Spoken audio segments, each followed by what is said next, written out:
Hello there everybody, Oimon here, and welcome back to Talos Principle 2.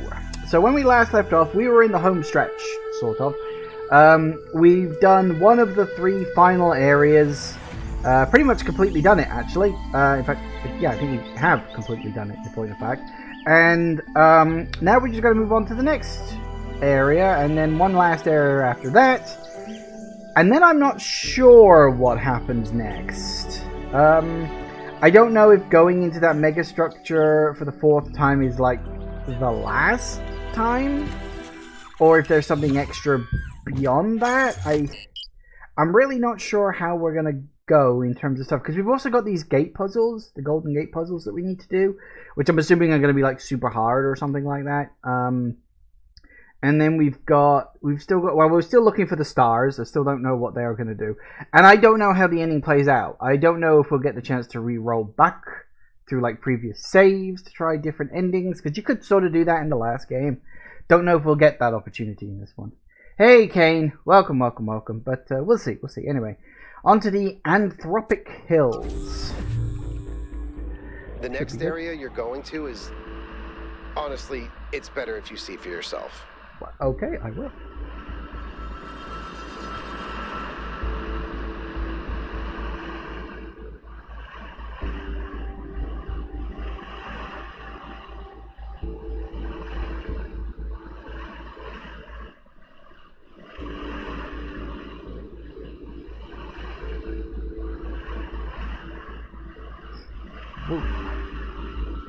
Whoa.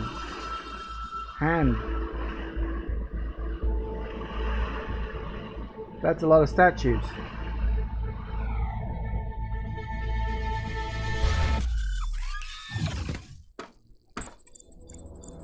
Well, okay then. This is certainly a place. Hello, you're very prominent. That probably means you're important. Hello there, Byron. What can I do for you? I don't know if I got through to Athena. Things are going very wrong in this city, and she has to do something about it. Does she? Who else are they going to listen to? I don't know. How about you? I'm an explorer, Cornelius, not a leader. I don't know how to convince anyone. So? Do you think Athena and I are somehow different? We're just people, Byron. We're no wiser than you are, just a little older. Huh. Did Byron come to this city? Or was that a conversation that he had somewhere else? Or maybe that's a conversation he had very recently. Okay, now we need more bloody people. This seems important.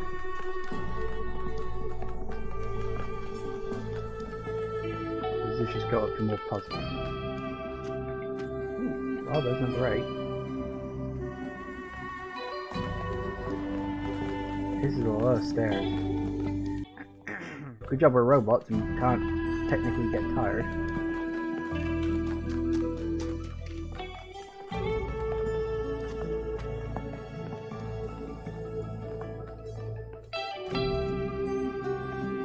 Does this actually lead somewhere?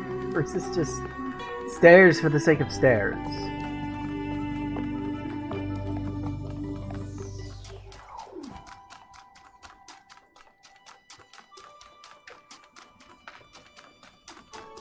I mean, it certainly goes up.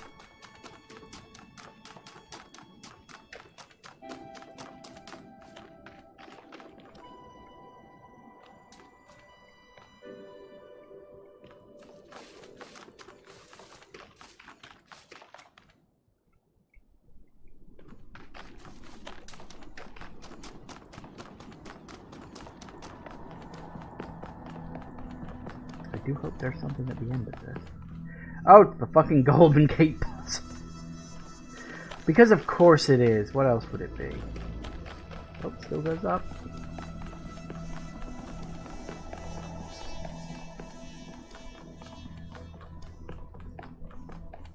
Ah, well, that's something at least.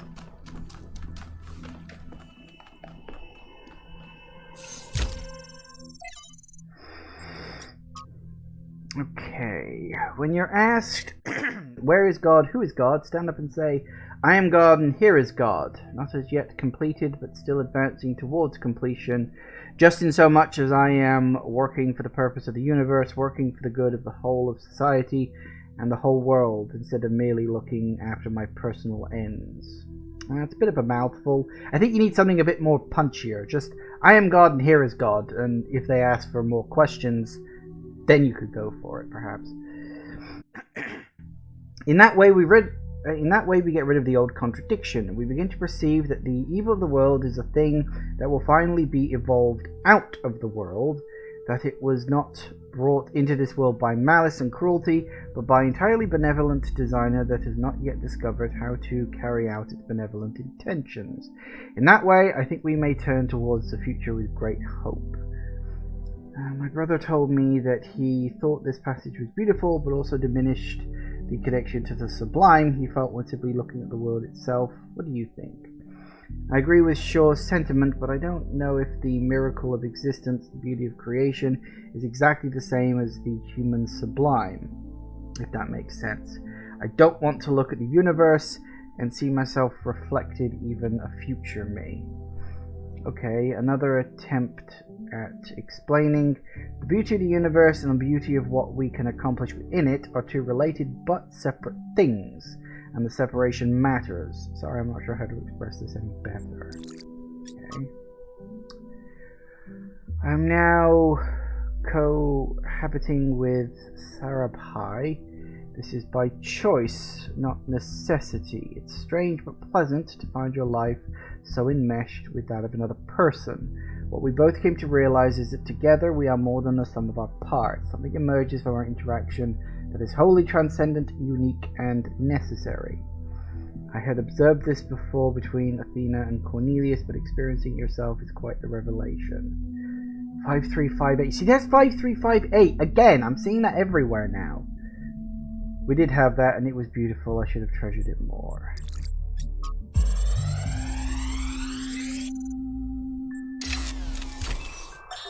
Actually, let me issue a correction, okay? I said Alexandra doesn't see the bad stuff about humanity. But she does. She sees it, and somehow she sees past it. She doesn't ignore it. She can just see one step farther. Like, there's this mountain of garbage ahead of us, right? And that's all most of us will ever see. And she somehow sees beyond to, I don't know, the promised land? I don't do metaphors, or similes, or whatever this is. I mean, you don't care. I'm dead, and you're a robot. But her ability to look reality in the eye, to see all the bad stuff out there and still have hope. I mean, it's amazing. I mean, I think that's why you know what? Let's not go there. There's still so much work, and Chernyshevsky doesn't have much time left. Well, I mean, who does these days?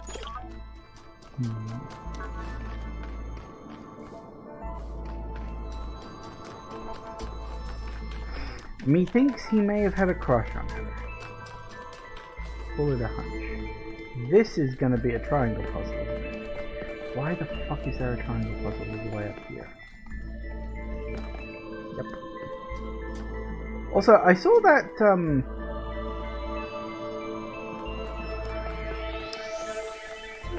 I saw the hint spark over there, but damned if I know how to get to it.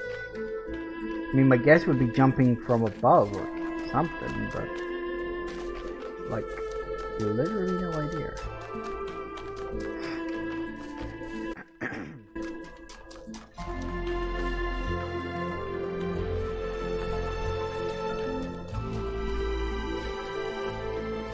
I mean, I got no idea.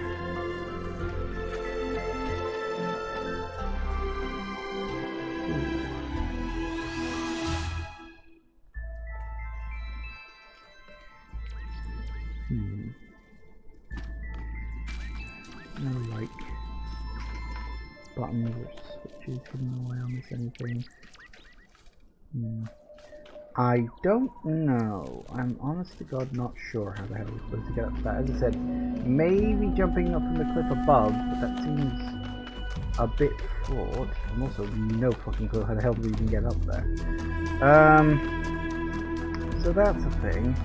So means we technically have to come back up here later to do that triangle puzzle. Joy. I should do it now, really, but I kind of like doing at least the first couple of normal puzzles first. I was not expecting this particular route to go so far out of the way of everything else. And of course, there's no fast way down. Even robots have a terminal velocity.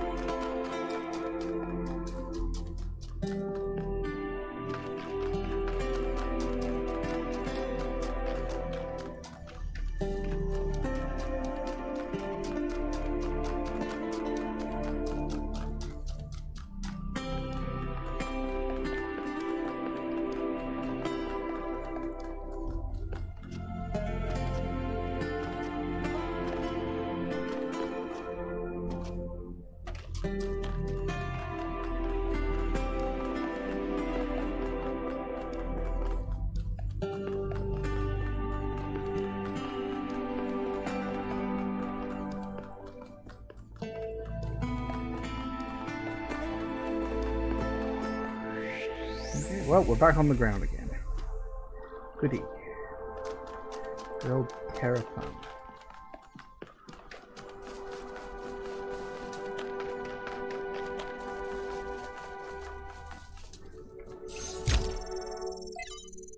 Ooh.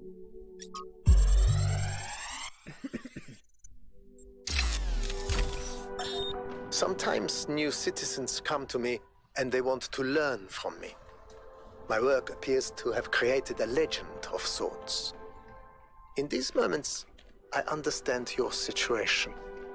I want to teach them, but what they must learn the most is independence of thought. How does one resolve this contradiction? They wish to come along on my journeys, but I do not need a group of fawning acolytes following my every step. A journey truly worth undertaking is rarely easy. And so, I have begun to think of a much greater challenge. A journey that is almost impossible, to the far ends of the world without any mechanized means of transportation. This will be a true act of faith, and they will learn a great deal from it, if we survive.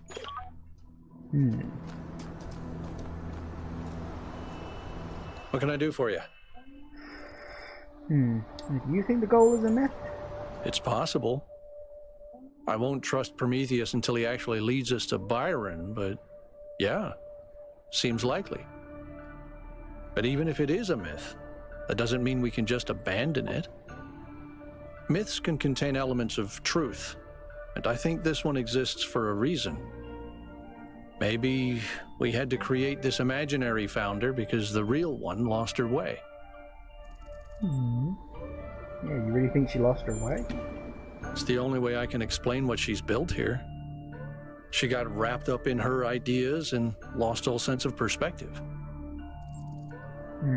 What's your thoughts on this theory of everything? People have thought they understood everything before. Obviously, Athena has unlocked tremendous powers, but forgive me if I'm skeptical that her theory really encompasses everything. What if it does? Then I don't think it's something we need to know. We're not going to find happiness or meaning in some equation, 1K. But maybe we could find happiness or meaning in what that equation could teach us. What do you make of Crier? Byron couldn't stand him. Have you ever tried asking the mayor a difficult question, he used to say? But I think he does an all right job, to be honest. You ever deal with the mayor's advisors? I try to stay out of their circuits, and they try to stay out of mine. Helga is an old friend, but the others, they're not my crowd. And the mayor? He's smarter than people give him credit for. There's more to some folks than meets the eye, you know. I suppose. Problem is, his surface level is not a pleasant one. Right. Universal activation. Guess we gotta... I don't even know what that is. Okay. New tool.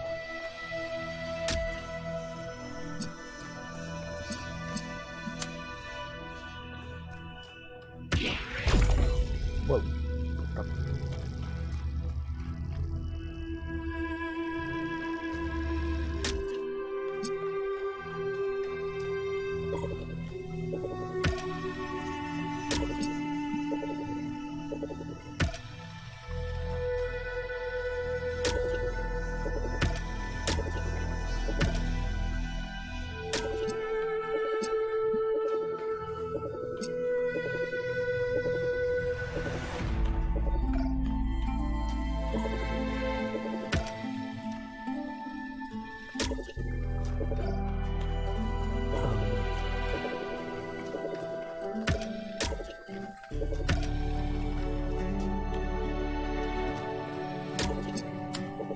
Oh.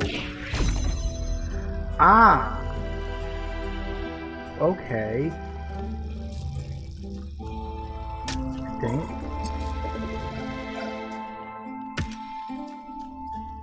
Okay, so... yeah, the color is obviously what you have to power it with. And then it, like... I don't know, turns stuff off.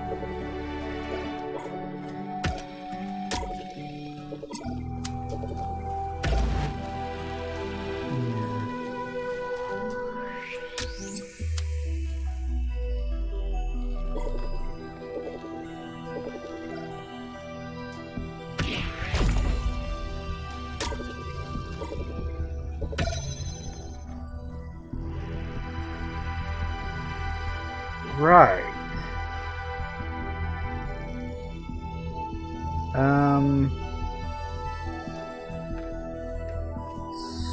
Okay, I'm trying to work out exactly what these do. So you power them up with the laser, as denoted by their color, that I get. It creates a field, and in that field I guess it inverts stuff. Stuff that's on turns off, and stuff that's off can turn on, which includes other versions of itself.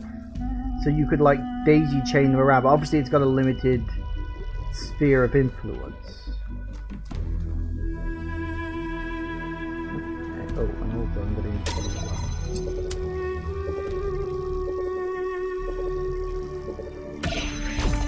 There we go. Now we can grab you. Okay, that's a weird one. Okay, that's going to take a bit of thought to get around. That's potentially quite complex. Okay. I just wanted to say that I appreciate the work all of you have been doing. I know I'm not a natural leader like Byron, but it means a lot to me that you've stuck with me. I think you're doing an alright job. I don't necessarily agree with some of your viewpoints on the world, but you seem like a nice guy.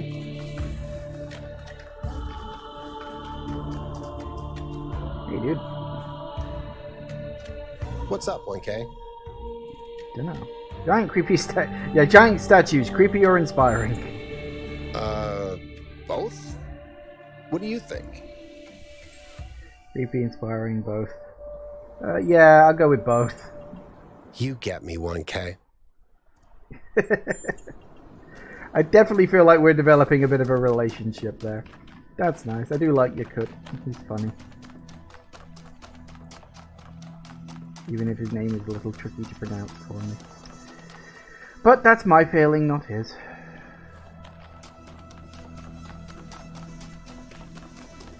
Number 2.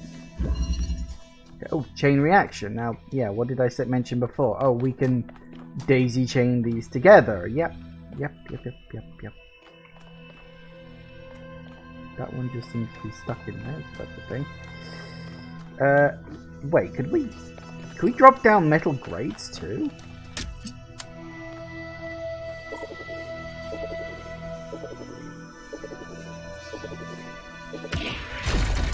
I think we can. Well, no, ain't that interesting.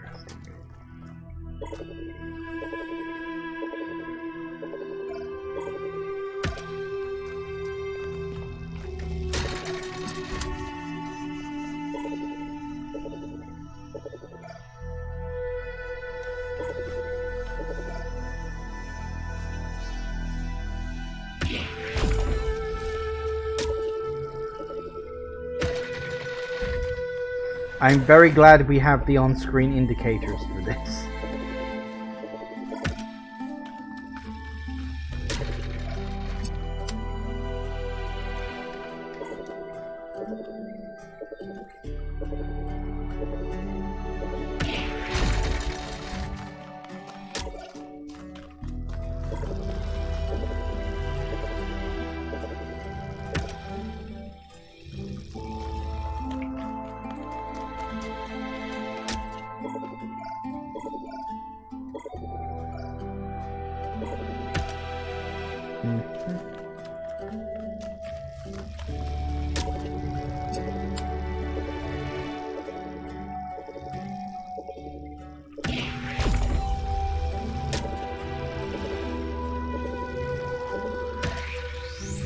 Gotcha. That's a fun one. I like that. That's really good.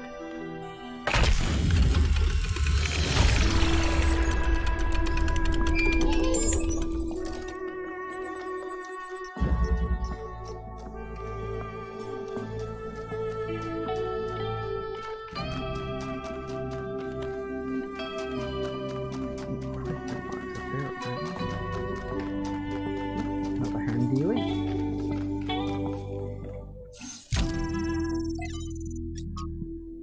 Oh. I can't read that.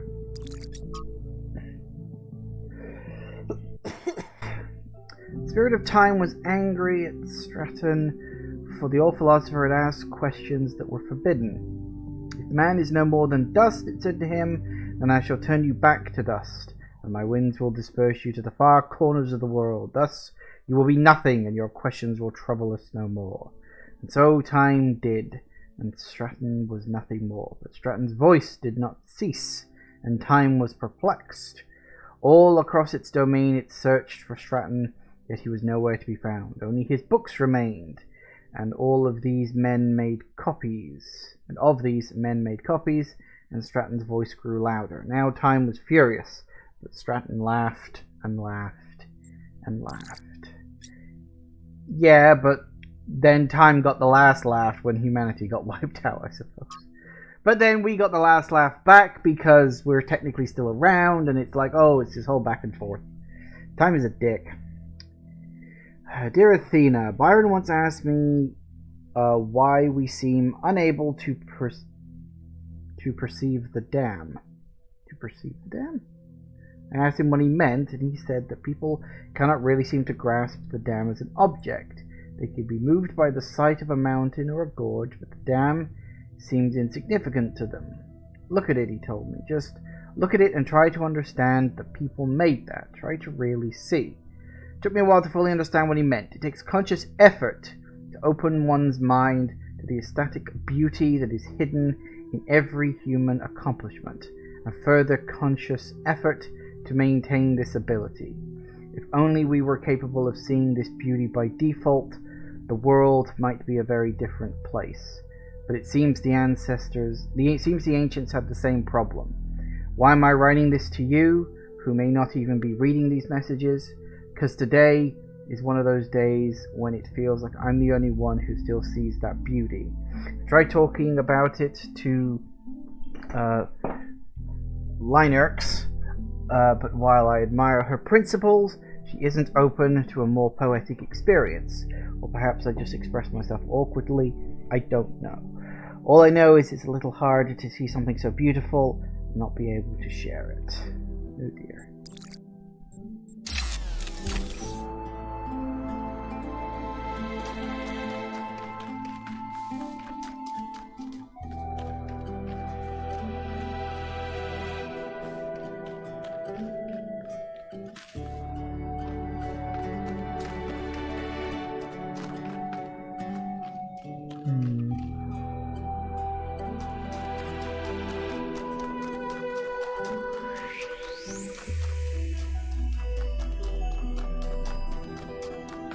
Oh, found number 3.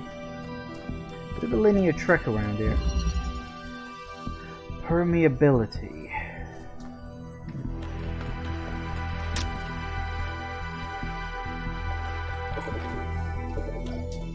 Got that.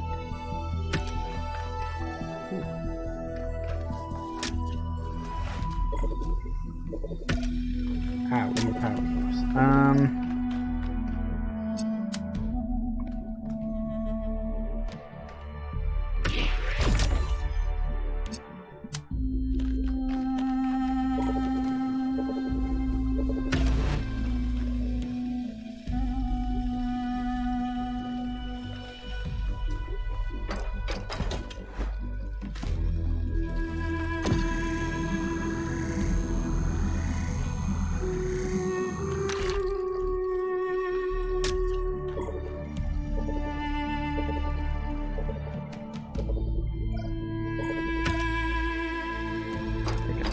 Do.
Bingo.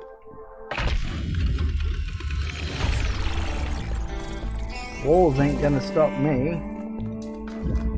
I must admit, these truly are astonishing sights. But what on earth is any of it good for? Why not just let mountains be mountains?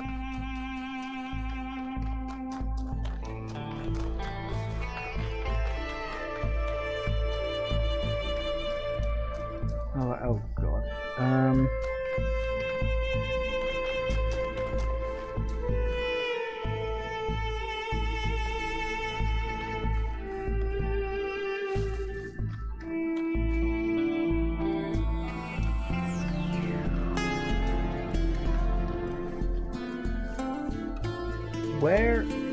Where the hell even is the... 'Cause it's not on the box. Where is the connector?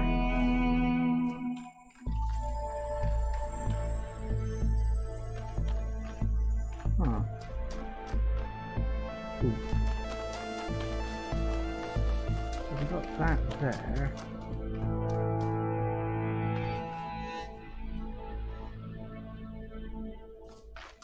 Where does that link to? Hold up. Let me follow the very, very faint line.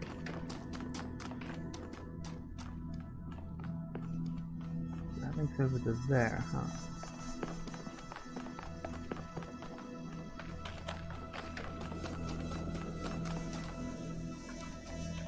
So I'm guessing that comes from number 4, huh?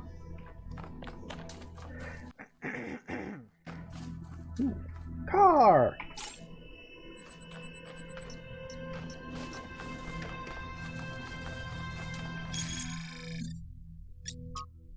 Stylized ancient vehicle. This ancient vehicle expresses a stronger sense of aesthetics than most other artifacts of this type, suggesting that at some point in ancient history vehicle design was approached with a different mentality.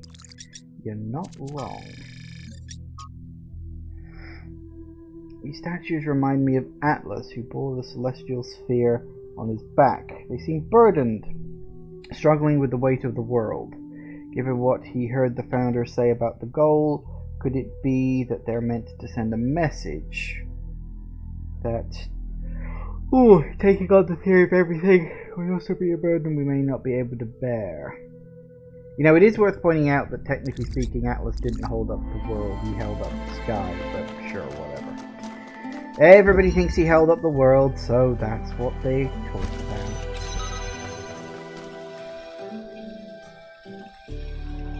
Right. I was like, what is that?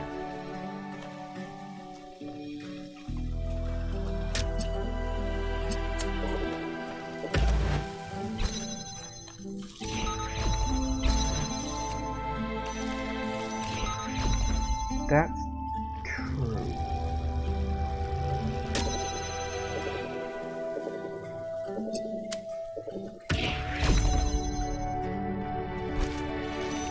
Okay, that gets you in there. Pull you out here. Aha.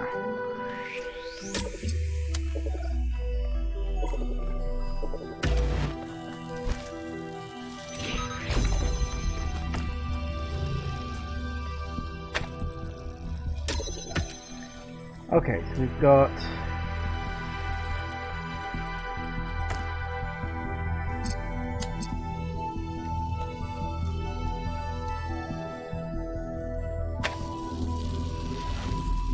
I think I see where this is going.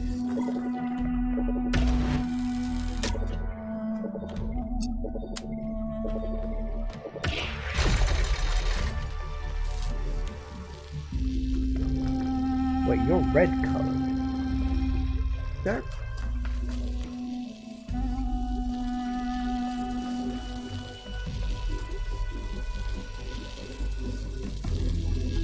But there isn't. Oh wait, of course they turn off things on and on things off, don't they? Actually, I don't know if this is gonna work, but let's find out. It does! Once you cross the line, I'm fairly certain that's what I'm supposed to do.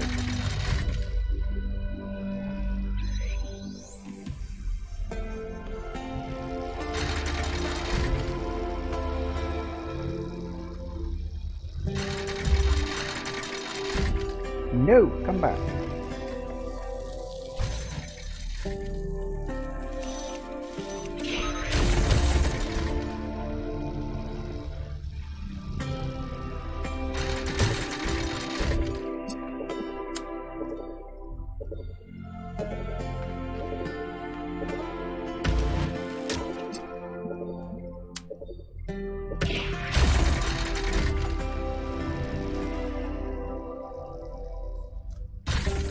Down for long enough.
Yeah, it just doesn't quite go down low enough.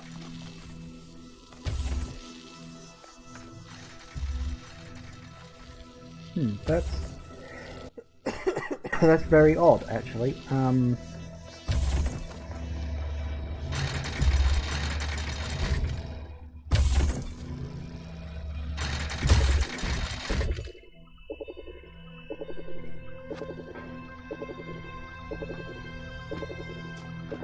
So I can do that, but then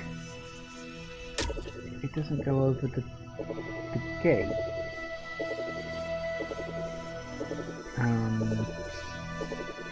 Huh.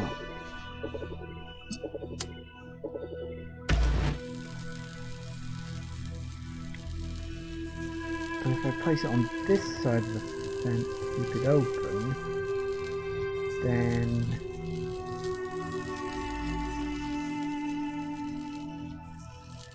I need to keep you in place to keep the fence, because I can't have you.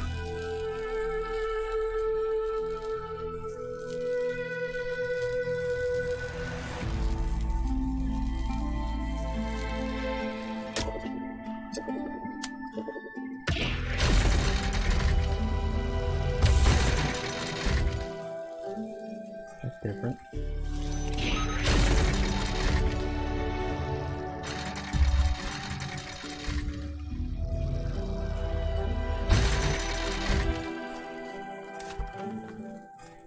There's literally no point in it going past there at this juncture.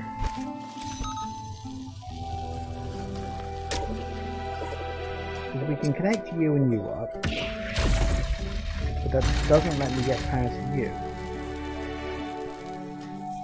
Oh crap. What? Really? Really, game?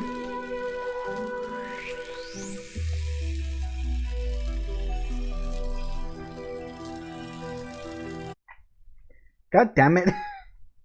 Bastard trapped me in there.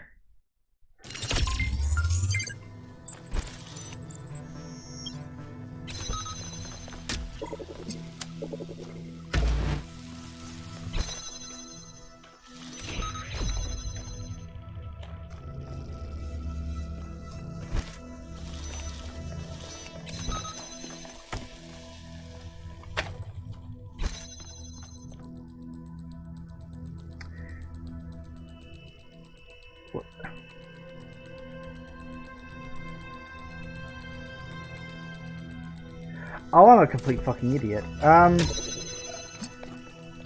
that my first reset? Yes, it was. But not because I'd balls... Well, okay, technically speaking, I hadn't balls up the puzzle. That was because something moved and I got trapped. Yeah, for the record, I'm a complete idiot.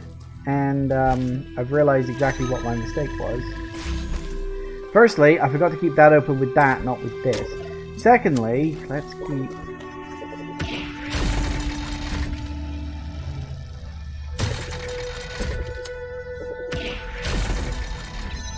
I can be so dumb sometimes. I really can.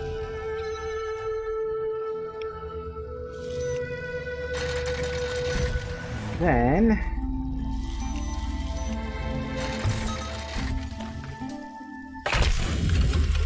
just because I forgot to activate that laser bit there. Ugh, you'd be so dumb. Okay, now, where is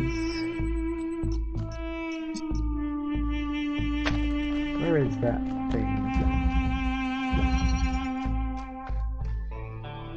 Right, yeah, just about there. Where did I put the...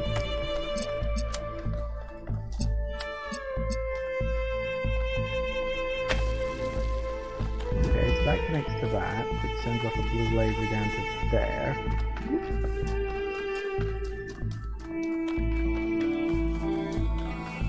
But then what?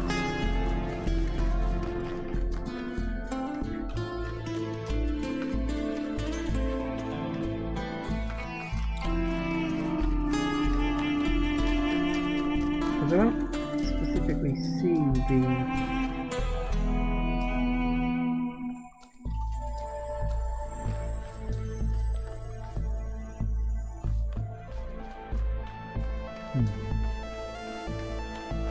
I mean, I guess it's supposed to be one of the last ones, so it's going to be tricky. But yeah, obviously we need the blue laser down here, but why? Don't know. We'll have to see about that. Try to remain silent on the betterment of our city to allow the younger generation to find their own path, but I feel now I must intervene. We have reached a dangerous inflection point. This farcical reactionary belief in the goal of limiting our growth will lead directly to the creation of a class society. The foundations already exist. Do you think the leaders of the various pseudo-secret societies that lobby for influence with the mayor are subject to the same power cuts as the rest of you? Do you think the mayor has to worry about how much power he uses?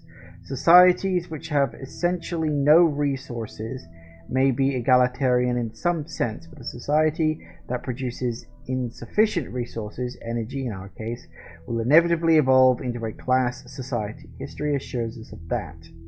The true failure of our ancestors were not their impact on ecosystem, which was epiphenomenal, but their failure to overcome primitive forms of resource distribution, allowing their fate to be determined by the interests of isolated elite groups. We are not avoiding that mistake, but creating the conditions for its repetition. I assure you that no one is exempt from our power management and distribution plan. We're all in this together. Yes, I totally believe that. I've always respected your scholarship. I will take this seriously and think about it. Some people have to lead and others have to follow. That is only natural. And of course, there should be advantages to being a leader to encourage people. Not necessarily. Being a leader could be a voluntary job. We can grow without avoiding the mistakes of the past. Disagree with your historical analysis, but he's right, and limited growth will lead to an unjust society. Class society is forming, but to fight it we must reject all authority. Ovis is correct. Maybe this isn't a bad thing. I don't think class society is forming. Society without growth will be equal and balanced. Will it? Class society is forming, but we can't stop that without embracing growth or technology.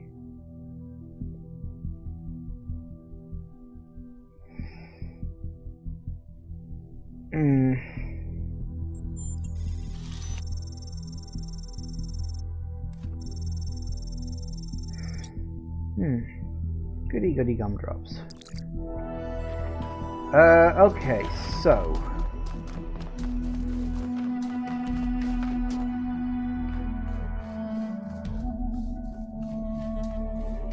I'm not sure where that's going to end up connecting to, but I'm sure it'll connect to somewhere later.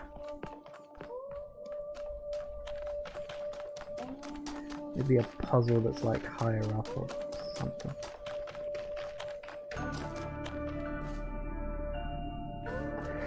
Because it kind of implies if the point you need to connect to isn't anywhere near there, well then it makes you wonder, well, where the bloody hell is it? Great question.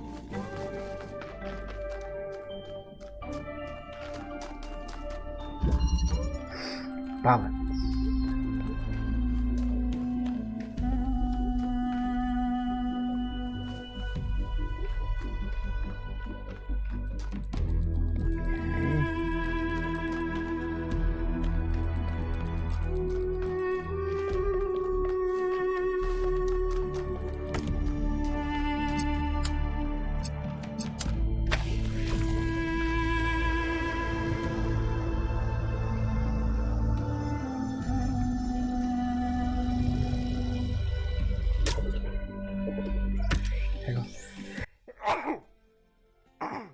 Mate,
Otherwise, I very much just bolts it up.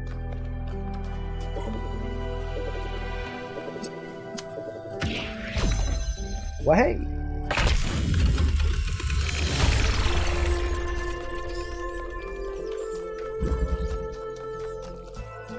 Can I touch the bridge device? You can, but should you? Okay. Sorry, that's quite funny. Okay. We have made a fascinating discovery at one of the Founder's laboratories. Please join me at your earliest convenience. Funny, I was just heading down there.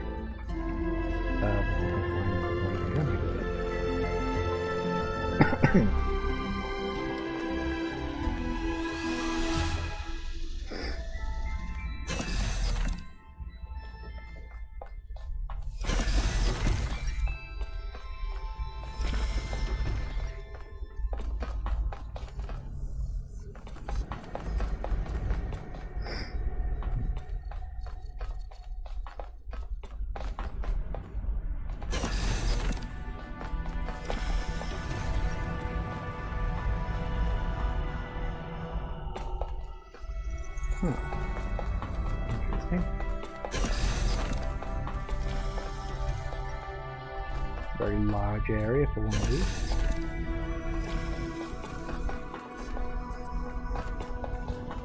Okay, so that would have been where I walked in. Okay. Hello. Ah! 1K. Good that you're here. We've made a discovery. A functional somnodrome. It seems the Founder perfected the design. I'm sure you've noticed my advisors, and Rand in particular, making quite a fuss about the potential of this device. Something about interfacing with one's subconscious self, as if such a thing could tell us anything new. You're of a different opinion? I am. I believe the Founder has already taught us everything we need. As I see it, neither the Somnodrome nor the megastructure have anything to offer except a lesson in avoiding hubris. So, what should we do with it?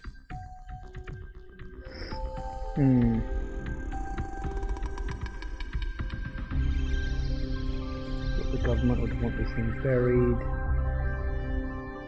Plug in and find out for myself. I think it's best to leave well enough alone. Well, I am kind of curious. And, like, it's technically my choice to make, I guess. I don't know why you're asking me everything. I mean, you know, you're the leader. You're the one who technically should be making these decisions. But you're asking me. I mean, I could always say, like, what? I thought the government wanted this thing buried. You know, it's like, yeah. I want to plug in and find out for myself. I'll watch to be sure you don't overload. Yeah, I want to find out. But before I do that, anything else? Door over there. Okay, well, let's see what we got, shall we? Ooh. It's funny, I suppose. For the longest time, I wondered whether that old human self-hatred was somehow carried with us was Milton. I thought he might have corrupted us, overwhelmed us with his cynicism. But I was being unfair. Whatever it is, it's not Milton, it's us. Still, this excursion into solipsism hasn't been entirely for nothing. The Somnodrome technology provides an excellent basis for a better way of directly interfacing with the Noma project. Noema.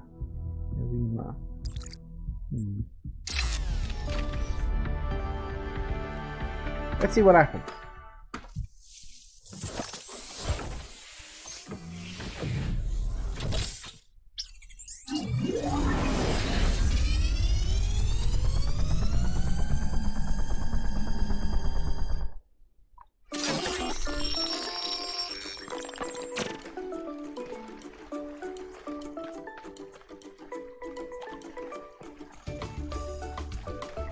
What's with this music?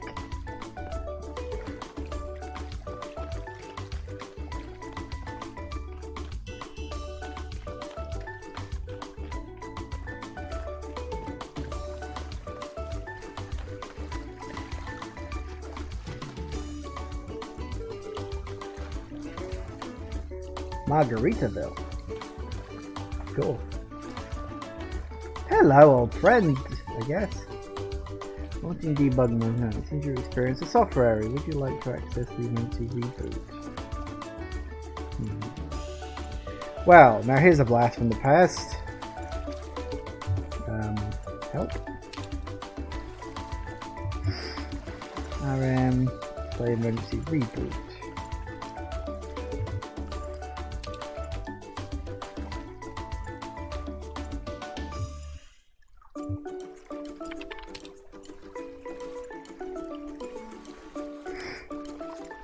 Progress 73%, intelligence medium, speed low, health high, rationalism high, humor low, conservatism low, moralism low, spiritualism low, popularity medium mode 64-bit, processor Jeff 968. Okay. So this is literally letting us get into our own debug menu. Progress 73%, that's interesting. Is that actually my completion percentage of the game? I think it might be. So, edit settings.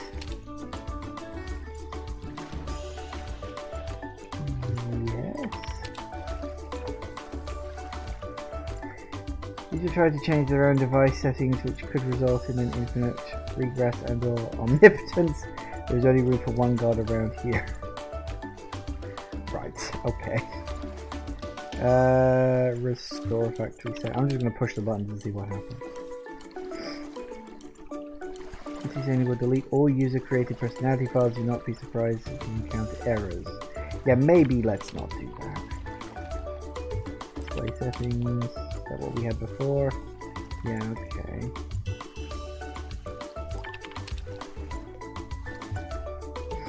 Okay, what is this? Starting Summon Drone version 2 finally got that.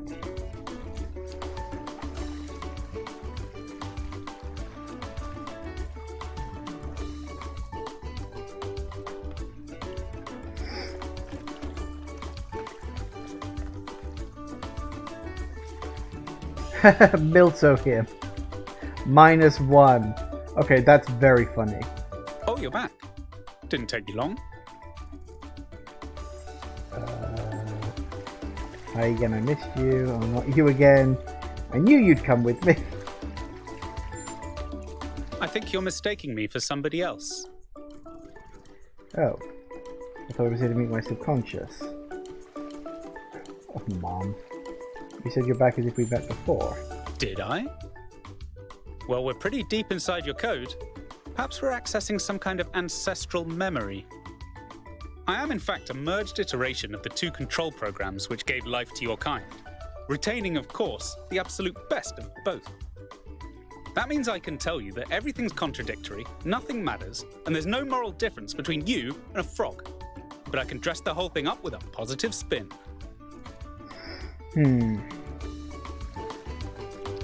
Well, I'm here for answers, not your life story, I suppose. What is your query? Where are we? Where did I come from? What can you do for me? Who am I? Yeah, where are we right now? You've executed some kind of software backdoor, and now you're reading and editing your own subconscious code as represented by this dialogue. I'd be careful if I were you. One bad for loop, and we'll be here forever. Okay, where'd that come from? The so-called real world. Personally, I prefer it in here, and not just because I'm unable to leave. And what can you do for me? I can answer your queries in relatively plain language, based on what your subconscious knows. And I can drink margaritas subconsciously. Who am I? On one interpretive extreme, you are the universal life force of time itself, experiencing itself as a part instead of the whole. At the other extreme, you're a metal contraption referred to as 1K that thinks it's alive, but is basically a calculator. Very good calculator, though. Alright, big questions. The machine we're plugged into is running low on power. There may only be time for one big question. What is your query? Of course. There's always one bloody question. Should our people embrace growth or balance? What's the meaning of life? Is there a universal moral law, and if so, what is it? What do I really want and how can I get it? How can I become my best self? Is it possible to ask something less cliche? I don't want to waste my thing on a joke. Should our people embrace growth or balance? I think you'll agree that's an ethical question. So you'll forgive me if I just tell you the universal moral law and leave you to work out the implications for yourself. As it turns out, there is a foundational moral code built into us. There's a but coming. Of course there is. The catch is that while the moral code is simple, the calculations needed to apply it become infinitely complex. So what's the code? Here's the secret. Every living creature is a compiler of the moral code. Your compiler can't give you a rule set for what's good, but it can tell you when there's bugs. Elaborate a little more? You came here to ask the big question. This is my answer.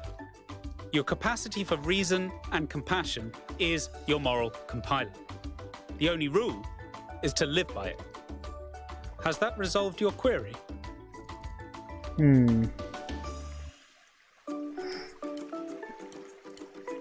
Yes, but I'd like to keep talking. I expected no less. What is your query? Oh wait, I do get another one? Okay. Sure. Rules of human right or the greater good trump subjective compassion. If we're built with moral compilers, how do you explain moral disagreements? Isn't this all just a fancy way of saying be kind to others? Yeah. How should we know we're being reasonable and compassionate in the right way? I think what he's basically saying is it's up to single individual perspective, and as a collective you'll probably work it out. Compassion is what matters, isn't that just relativism? Let's apply this code. Should we treat frogs as morally equal to humans? Oh god, that's from the first game. Where does this moral code of yours derive its authority? Why should I care? Isn't this just a fancy way of saying be kind to others? In a way, yes. But it's not a rule to judge people by. Being kind is just what usually happens when people trust their moral compilers. Sometimes your compiler will tell you to be kind to yourself, sometimes to other people. The only rule is to trust the outcome. Yeah, so it's what I always say about the line between egotism and altruism, doing things for yourself versus doing things for others, basically. And it's like, it's why I like to use egotism and altruism when I talk about people rather than good and evil these days, because good and evil are terms that carry way too much fucking weight about how a person should or shouldn't act. Whereas egotism and altruism are very direct. It's like doing something for yourself or doing something for someone else. And the thing about that is like, oh, you say don't be an evil person. Well, you can be a good person and still be an egotistical git who only thinks about himself, but still be a good person. You know? But I always think that it's like, with egotism, there's nothing wrong in doing something for yourself every once in a while. You know, as long as you don't make that the entirety of your personality. Don't be purely an egotist. It's like being an altruist. It's like, again, it's very nice to help other people, but you can't exclusively be an altruist, because then you'll have nothing for yourself and you'll fucking die. So you gotta find a balance between the two. That's kind of the way I see it. How do I know my decision is the right one? I have to turn around moral compasses even if they give difficult answers. Then let's tackle the big question. A trolley will collide with someone. For fuck's sake. But who should it hit? Your compiler is telling you both options are bad. So which should you choose? Many moral questions have universally agreeable answers, but some stubbornly trend to infinity. Some, the more you zoom into them, the more wild the outcomes become. Is it right to love someone who's done terrible things? Which of the children should I sacrifice to the trolley god? These aren't the sorts of questions we can solve with a rule. We just have to trust the outcome of our moral compilers. So when they say moral compilers, they're actually meaning moral compass. Same difference, I suppose. Any kind of metaphors? Suppose there's a river we need to cross. Suppose I gave you a map. If you tried to cross that river before reading the map, you'd be chest deep in water when there's a bridge around the bend. But if you tried to cross by looking at the map instead of the river, you'd already be dragged 3 miles out to sea. But you'd never ask, how should I know when to trust the map or the river? Because all you need to trust is that your feet are getting wet. And you wouldn't tell people not to cross at the ford just because you decided to cross at the bridge. Now, has that resolved your query? I think we're broadly in agreement. Of course. Looks like we're running out of power. Good luck getting anyone out there to believe you. Terminating Somnodrome _V2_final_final.bat. Well, okay then.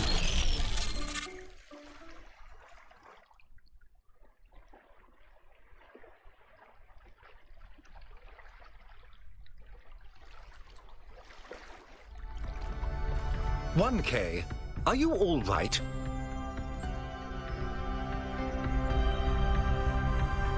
I think so. "You must have gone quite deep. Nothing came through on the stream. And I'm no expert, but I think the Somnodrome is fried. So whatever's in your head is all we're going to get.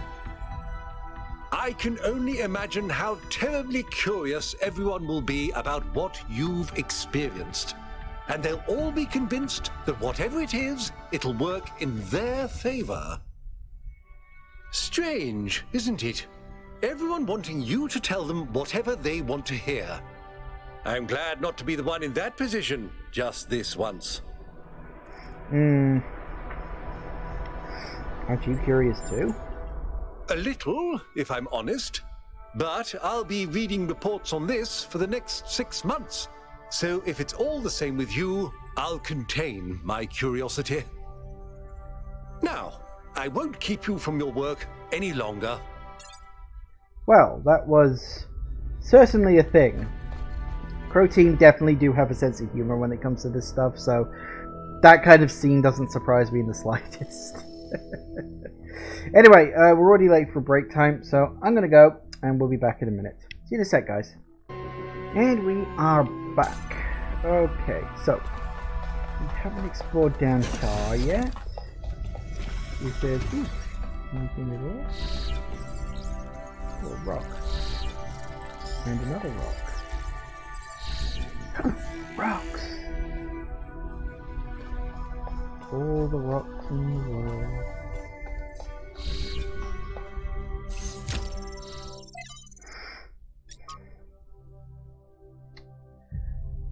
Okay, not synthesis but creation. Cornelius would be so excited. Test confirm underlying patterns, auxiliary site shut down.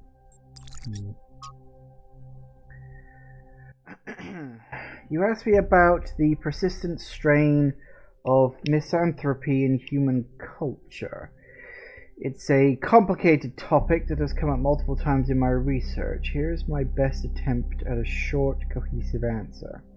I think our ancestors, like ourselves, were deeply invested in the idea of building, of transforming their environment. They found meaning and pleasure in this, and did not perceive it as a negative, so long as they had the sense of participating in this act. I think the reason they're so frequently reached for a romantic return to the past, to fantasies of living self-sufficiently in rural environments, is not because they rejected industrial-scale activity per se, but because the return to the land provided a fantasy of returning to a form of participation that had been lost.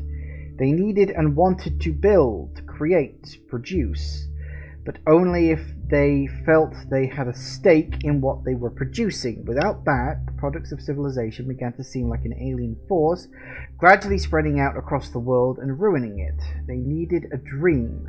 And if the future was barred to them, then by necessity they must dream of the past. I hope you and Cornelius are well. Will you be coming to Hypatia's new exhibition? I know you have much on your mind, but you are missing out on a lot of exciting new cultural developments.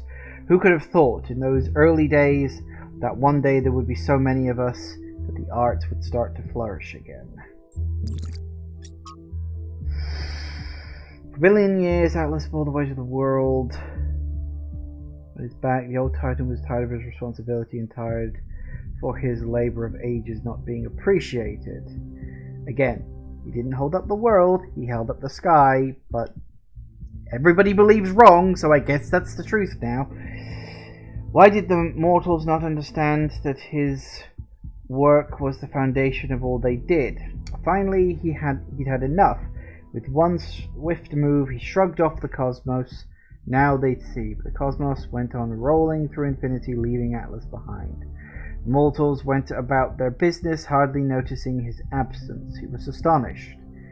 Had the world never needed him in the first place? Had all his toil been for nothing? So he turned his back on all mortal matters and instead set himself on discovering the secrets of eternity.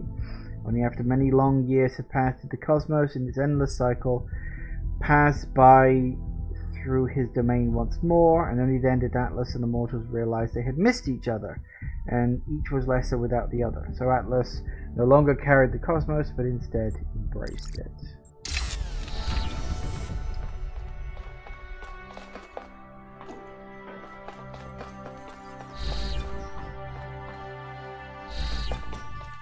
Well, okay then.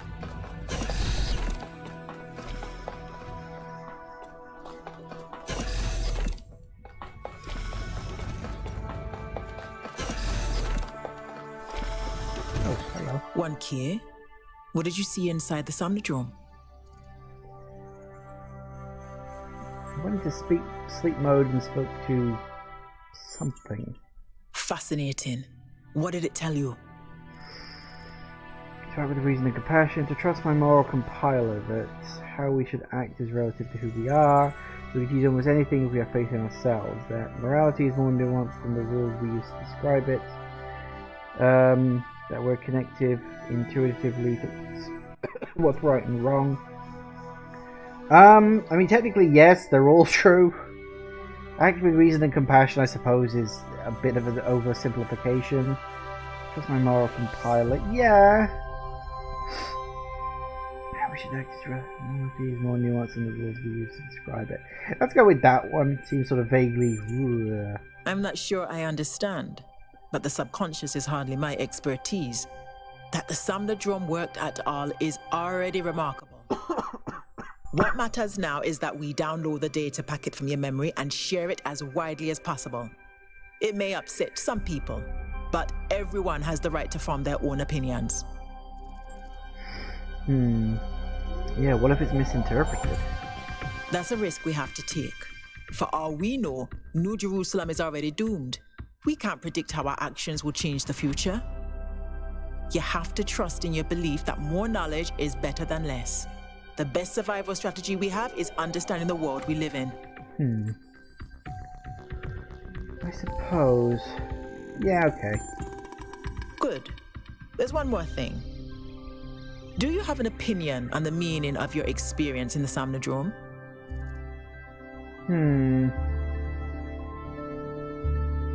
I believe it was basically true. It would be good if you kept that opinion to yourself.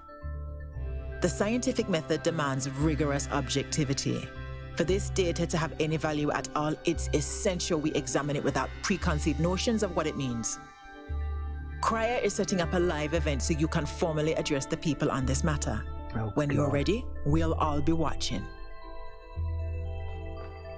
Oh, for crying out loud.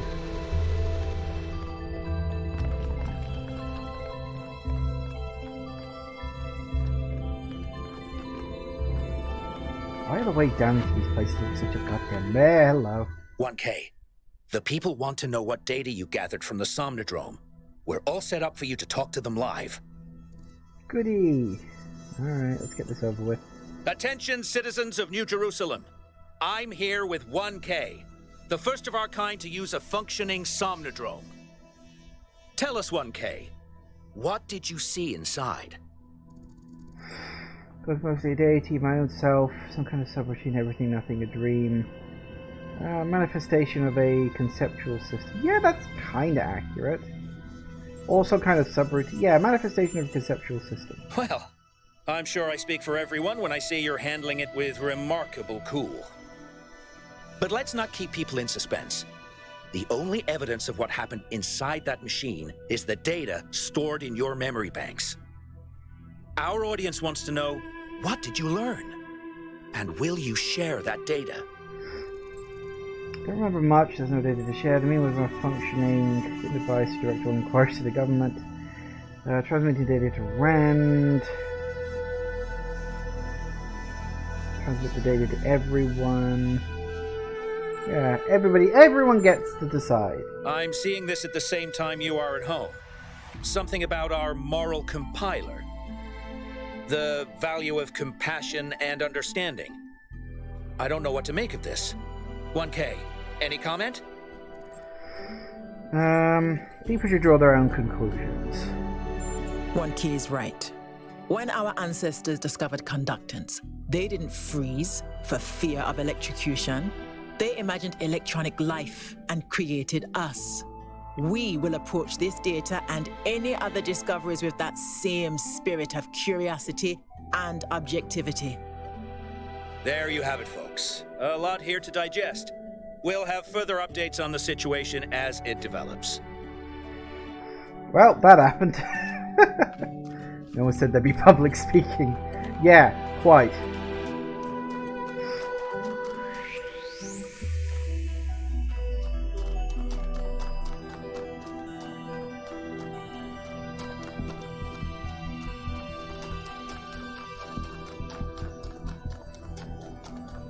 Alright, what do we got with that? Activator. Ooh, ascent.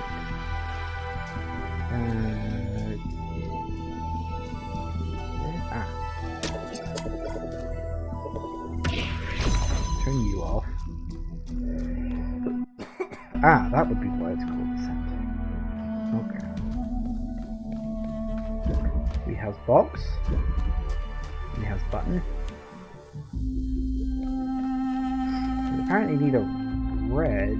Well, I don't see a red laser.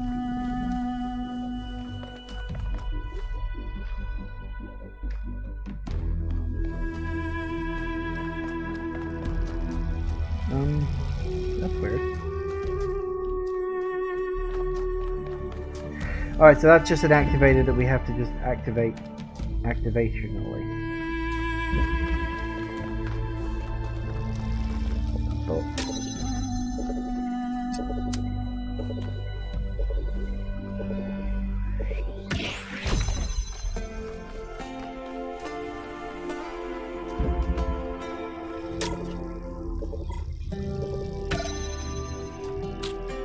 Get some you out of here.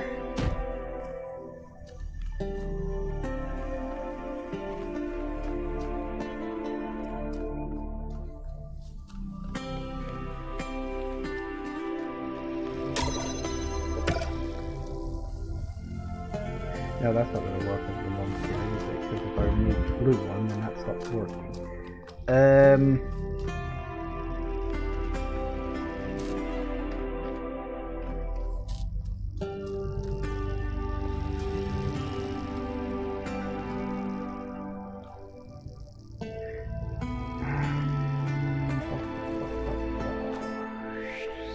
Why is there a fan there?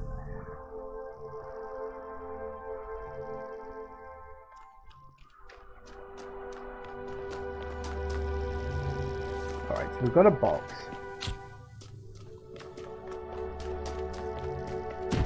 I'm going to take a wild stab and just test the theory.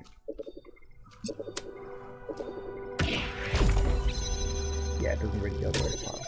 But I'm willing to bet that if I did that, and I did that... Excellent. Okay, so that gets you through there. For all the good that's worth.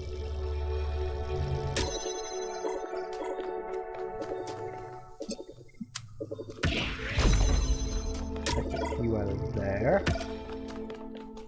Good, good, good, good. Now we can...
fast enough for that.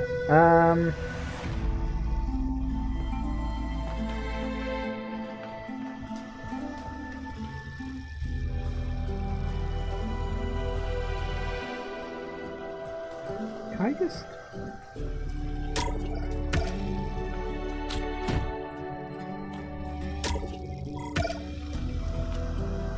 No, I didn't think that would be enough. It's never simple, is it? Okay, how...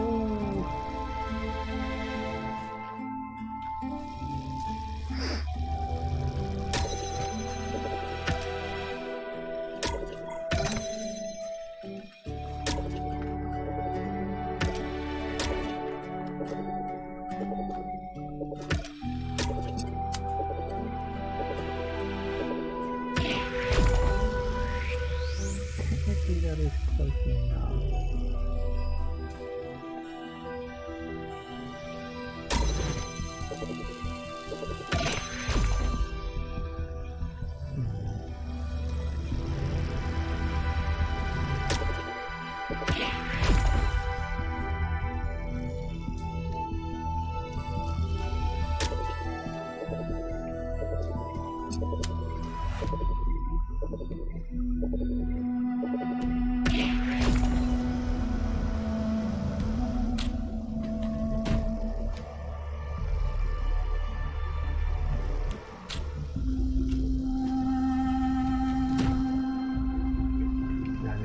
Work.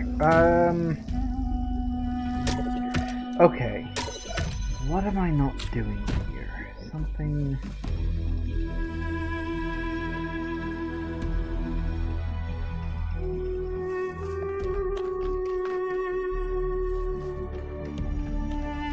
There's gotta be a way to delay that somehow.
I'm really not sure.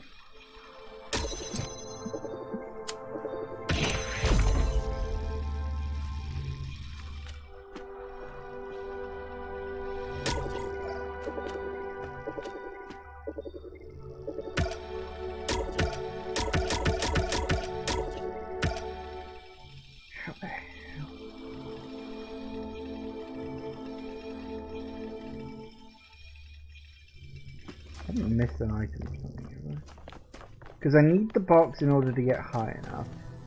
I need something on that button to keep the gate open. I need...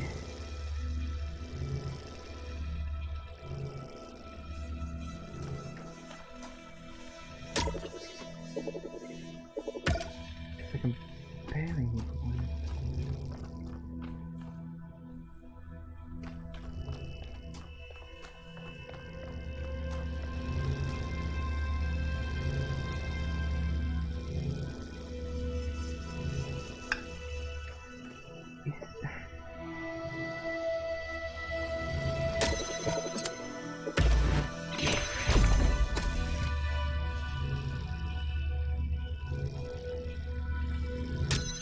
Oh wait, am I being stupid?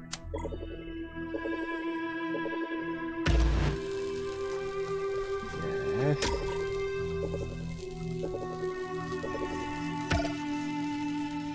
That would...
Maybe that's it. Yep, I got it. Ooh, okay. Woo! Took a bit to get there, got there in the end though. Still got no Cornelius clue. and Athena created something amazing. They just misunderstood what it was. They thought their great invention was the megastructure. But in fact, it was Miranda. And because they couldn't see that, they lost her. No, I think they knew. Because when they lost her, they realized. Maybe they need to, like... There's something over there. How do we get over there? Ah, hello.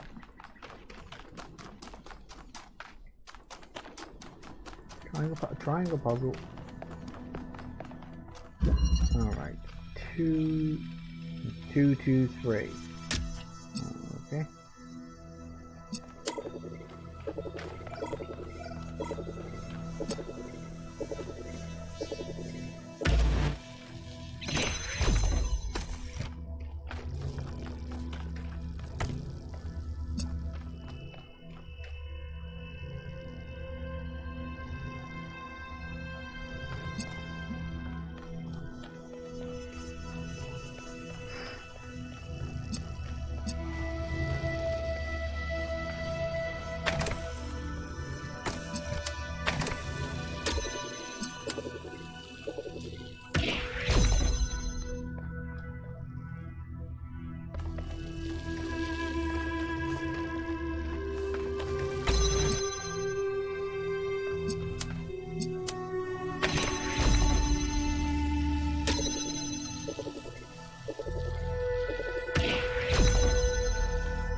So we either A, need the red laser, or B, need the trinity offy thing.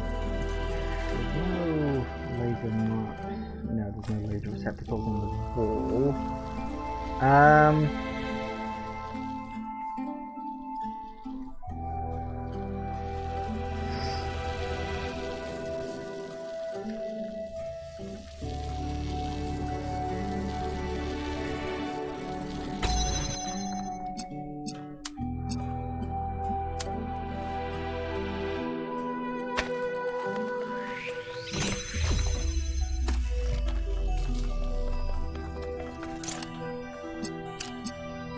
Yep.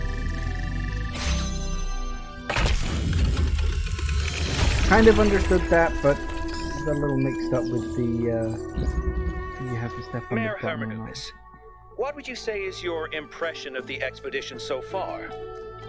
I think Alcatraz has done a heck of a job under these very trying circumstances. What about the decision to free Prometheus? Freeing the Prometheus entity was a calculated risk, but if it leads us to Byron, it was certainly worth it. It is saving one of our citizens that must be our first priority, not this alleged theory of everything. Yeah, I mean, I do kind of agree with him on that front, and I've already stated that. Hello.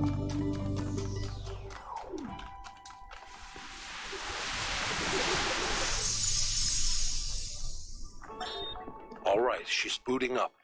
Almost there. Hello. I was in a dream, and a voice spoke to me from the sky. He said you were old friends of his. Who are you? My name is Athena. I am your mother. And I'm Cornelius, your father. Thank you for creating me. I've not existed for very long, but so far it seems wonderful. I hope it's not a strange question. But, who am I? You can be whoever you want to be. And no matter what you choose, you will be loved and cherished and supported. We will always be there for you, and I promise, we will show you a world full of miracles. Would you like to pick a name? I think I would like to be called Miranda. Ah, interesting. Okay.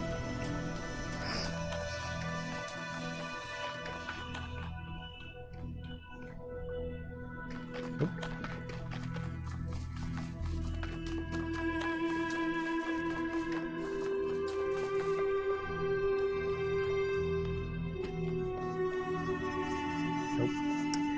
Not going up that way.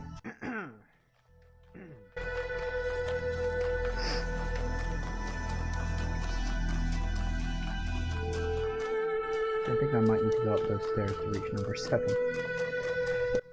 I wasn't sure. Did notice that wall that obviously needs a driller, and it seemed as though there was a deactivator around there. That's... Sorry, not a deactivator, an activator. Which is certainly interesting.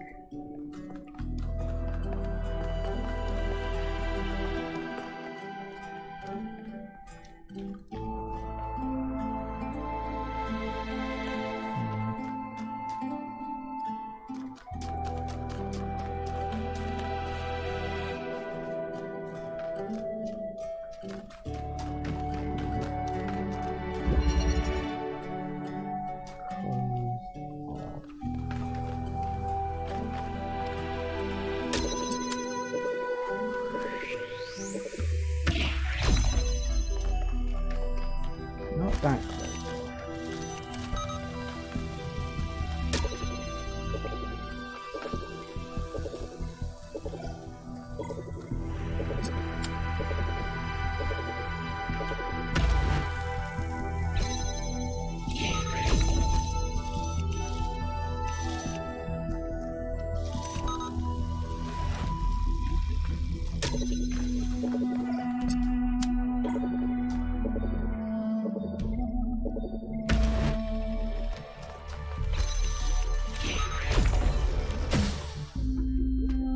Easy, come on.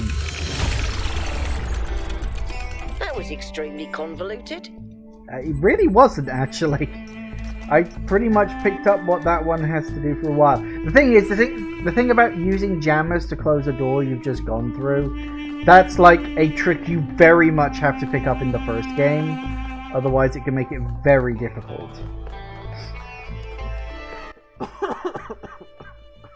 Oh, hang on, we got something waiting there. Ooh, oh, what the hell is that? The future. I've noticed that the Noma system is full of ideas for space travel and colonization, designs for launch pads and ships, sketches of cities, even an unfinished design of a large-scale teleportation between distant planets, an interstellar or even intergalactic civilization of the kind writers like Ian Banks imagined is entirely possible if we want. Which leads me to another thought. These bodies we have are so carefully designed to look like our ancestors, but they don't really have to be. It is novel. Banks has intelligent minds like ourselves controlling entire ships, or drones, or even stations. If Alexander Drennan was right, then it's not our shapes that make us human, and what it means to be human can be expanded if we maintain our creativity and our curiosity. With the theory of everything, we could transform ourselves as well as the world. The only question is, can we be trusted to build a society that actually works, just for once in our long and stupidly bloody history? Is something like the culture actually possible, or is it a daydream and we'll always end up with another dystopia? Maybe Athena finally found the answer to that question. I mean, that's an interesting thought, because obviously humans in this world are mechanical. There's no reason to say they can't give themselves whatever body they want.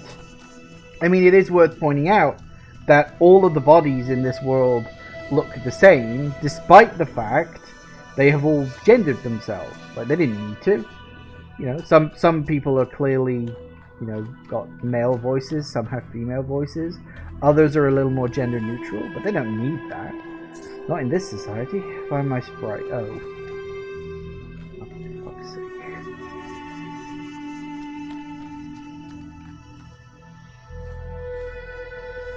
Right, east 1.5. East right 1.5, I should say. These robot bodies of theirs can be whatever they like. I mean, it could literally be a thing where they just transfer their consciousness from form to form as they like need and require for whatever the hell they're doing. It's like, it's not necessary to be just one thing, which is fascinating. The idea that your physical form can be malleable like that. Also, I found the other way down. I had to keep going past that. Also, there's something else. What is it? Social media? I'm sorry. I know Mayor Herman worked hard and helped to pull the city out of a period of crisis, but this isn't the future we deserve. None of us. We all deserve better. Yes, we should listen to Byron. I always told myself all those public debates were boring. He wants to get involved in the city affairs. And lately I've been thinking, yeah, that's why there's so much stuff I'm unhappy about, because we all collectively gave up trying. Maybe things can finally change. You have no idea how badly I need something new to happen. We have the potential to imagine a better world, and if we can imagine it, then we can make it happen. You're all delusional. Nothing will ever get better. You're only saying that because you've never known a world where things get better. You think the tiny sliver of history you're experiencing is all there is, because that's all Mayor Herman has ever allowed you to see, but there's so much more. This is not the place for a personal attacks on Mayor Thread Close. Ouch. I think he's losing his grip slightly. Slide!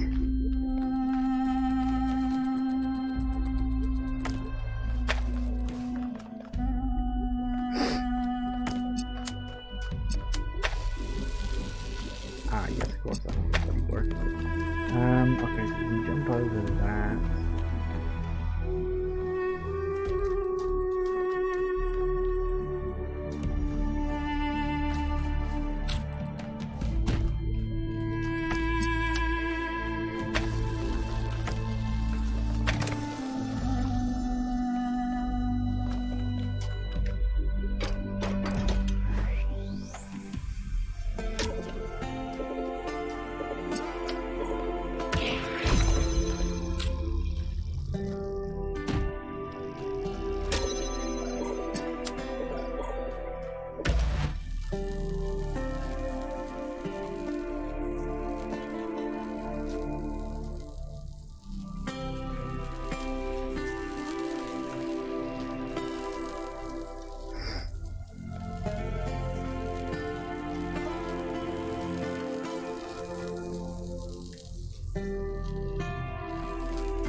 we get?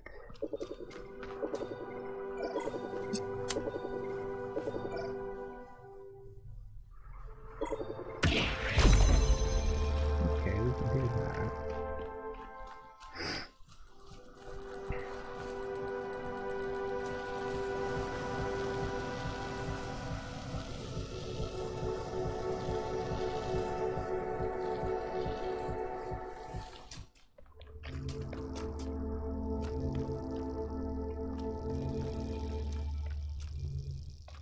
See, a little extra height's not going to do it any good.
Okay, so we need to get...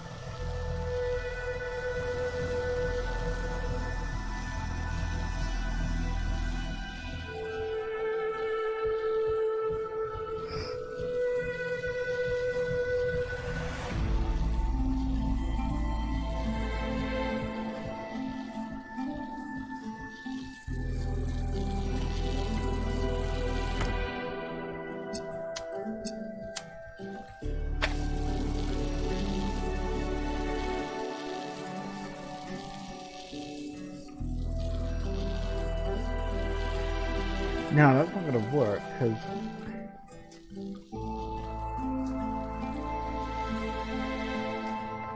if I move you...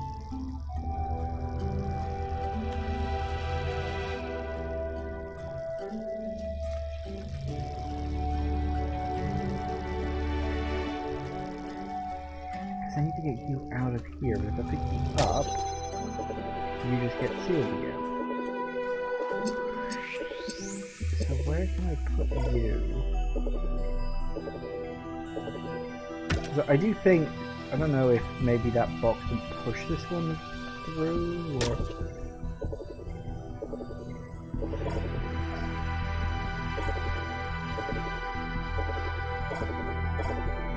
Which is why I think it definitely has to go there.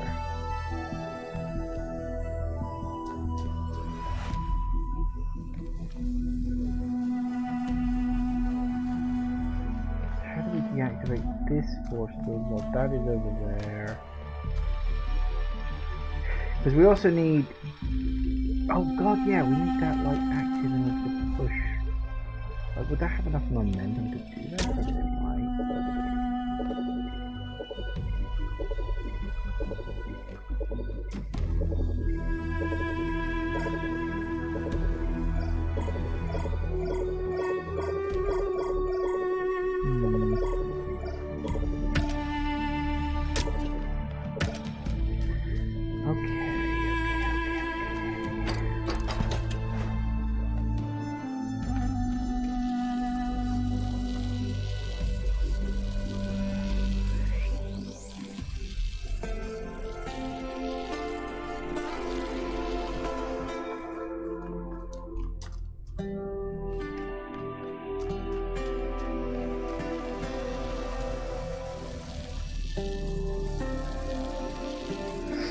See, that one won't even connect into that. Even if I were able to somehow get this open.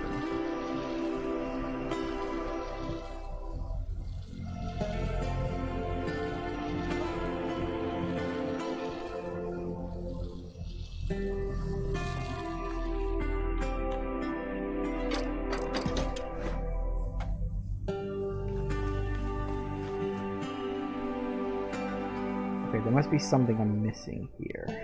Something...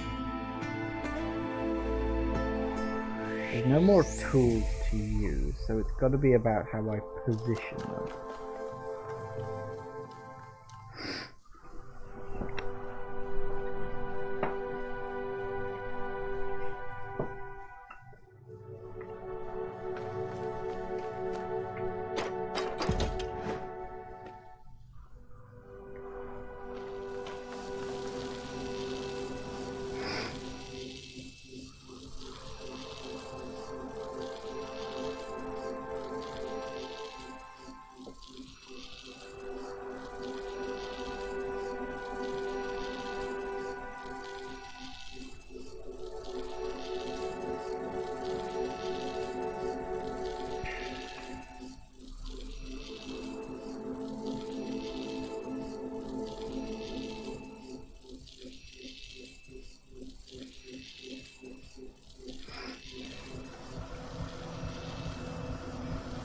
We can take this fan away, but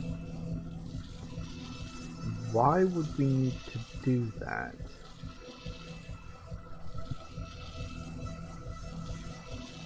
That's a weird one. Why would we need to take the fan?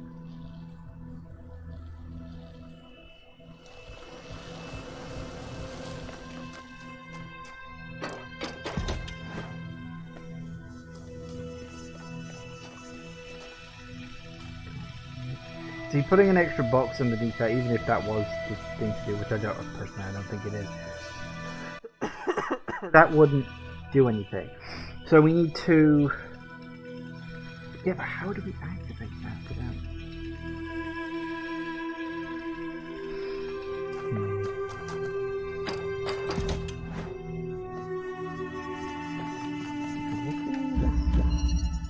Slide. Yeah.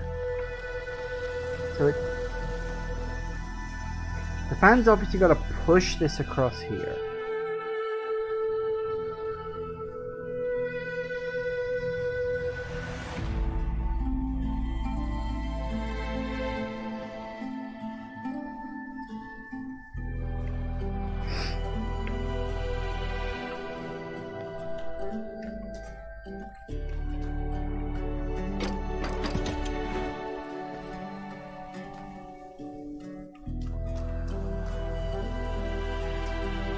See, I can't even get the laser to go through the doorway, so we have to be there, trying to cross there. So that would... Let's say...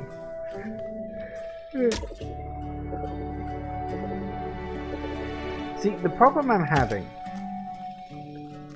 Like, I understand the basic principle of this. I'm not sure what position everything needs to be in to get it to work. Because this gate is a big problem. How do I... Because the gate... I feel like I've got to get the gate down, but I don't know how. Because the fence... Because the only place I've found where I could connect that with the gate is like a tiny weeny little bit over here.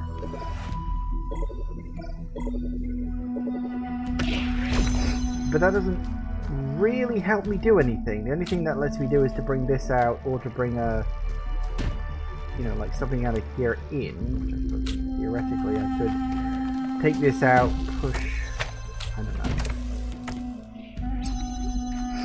But I don't think that does anything for me, does it? And technically I can do that, which means I can get those two down. The problem you've got with that is I now cannot move the activator. I can't even touch it, because if I touch it, it shuts everything down, and I then can't reactivate it without the box and the switch being up in the air. But I need the activator out. Like, that's what I need, because I need the activator to turn that off. So I'm like, what the hell am I missing here? No, I could take those down, and then like what the hell do I do with them? And it's like, because like 2 boxes wouldn't be enough to get over the wall with a laser. There's no holes or gaps I can drill with a laser. What am I missing here? I'm missing something.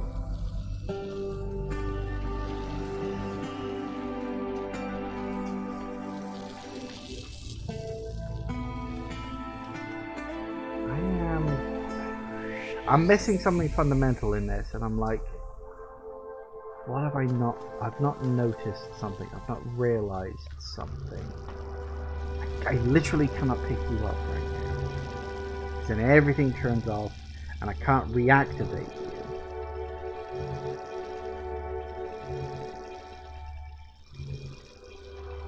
There's no other way to turn off this thing, obviously, because that's literally the point. And then I can't get anything higher up or up to the side. What on earth do I need to do to activate you but not?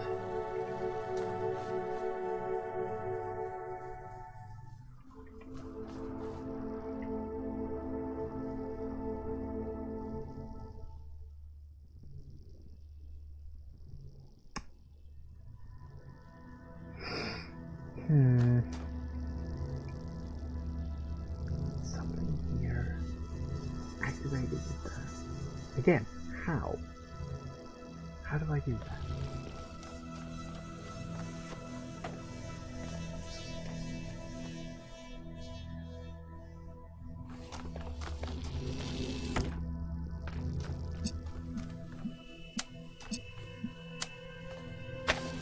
Technically?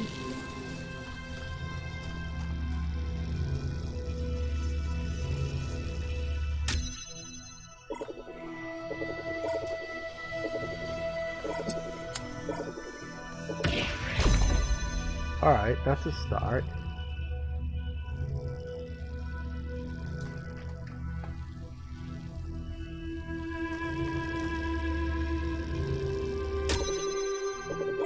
Okay, this is almost certainly not going to work. Nah, see, not quite. Close, but no cigar. Okay.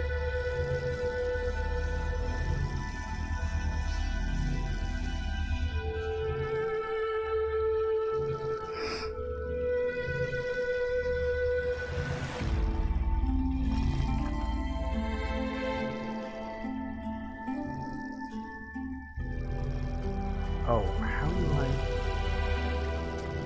Okay, so we've got that. Now I need to work out how do I get the box back into here. Because I need the box. That's what I'm missing. I've got all the pieces are in place except the box. How do I get the box in there? Because then I can just stand on that, go straight up, activate that, do stuff like that. How the hell do I get the box in there with the thing still being up in there? The only thing I can sort of, quote, deactivate is that. Hang on.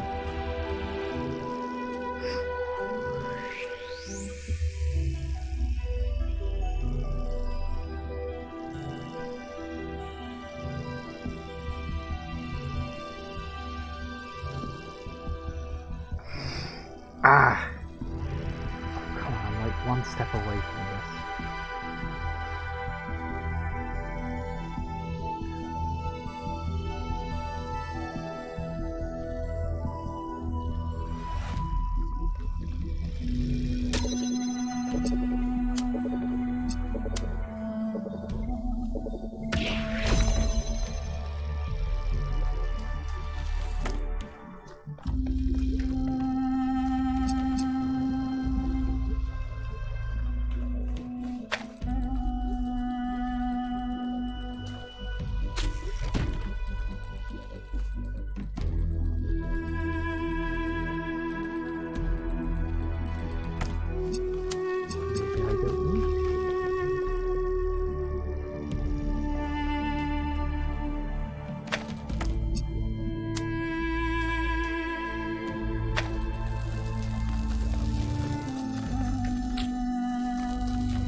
Bingo. Woo! That took a bit of thinking. Oh, my neck. Okay, good. Good. Right. Next. We're still going to work out. Where's there hasn't been a puzzle with a driller anywhere near where I saw that drill area, has there? Oh, also it's 5 o'clock. Okay, time for another break. Back in a minute, guys. And we are back. Right. So, couple of things we need to try and work out.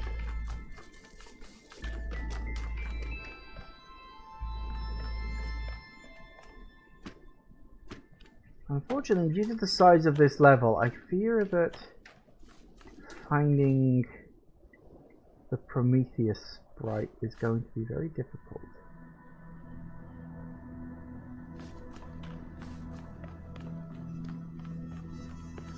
Still, I'll have to just see what we get on that. Also, whereabouts was the...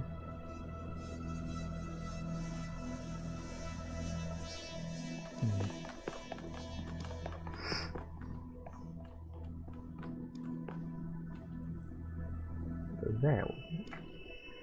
Wish I had a zoom button. I mean, I got robot eyes. Surely I should have a zoom button.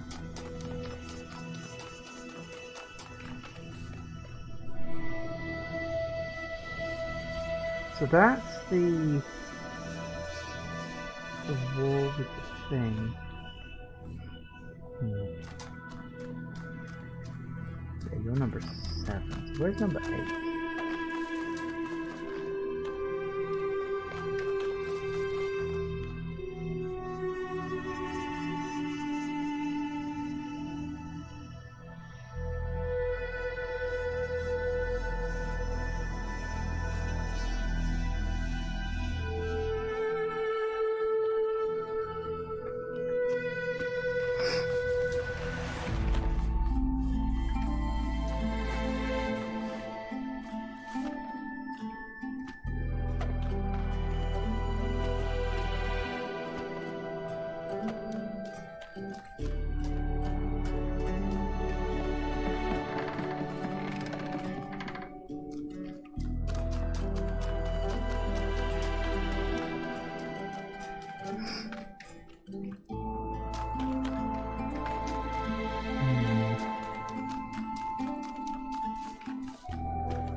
I think we got one.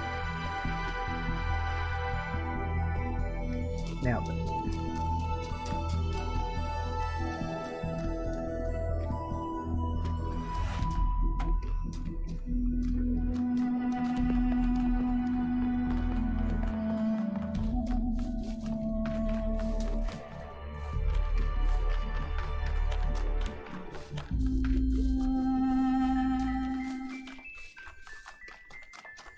This is kind of the problem I've got, is that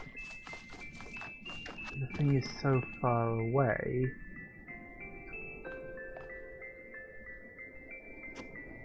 Even in this direction.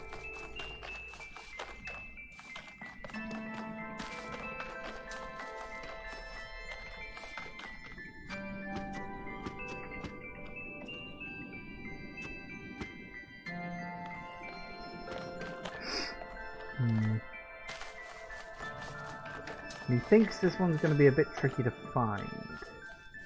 Maybe I can help. I can't quite get up to where the hell I need to be to check a little area out.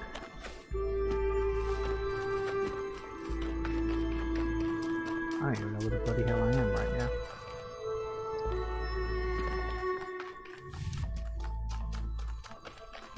Oh, hey, done number 8. I suppose that's a start. Well, okay. Oh, backwards. Great.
Good.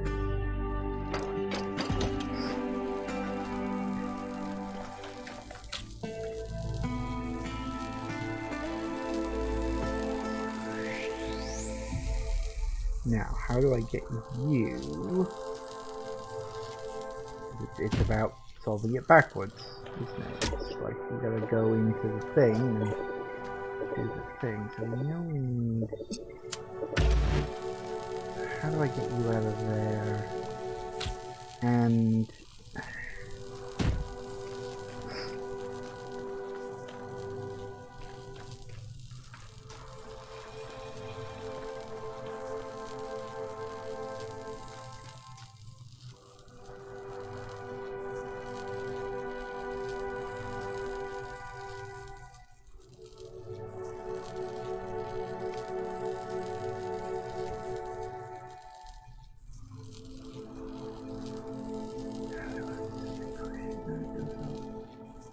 how do we get you out?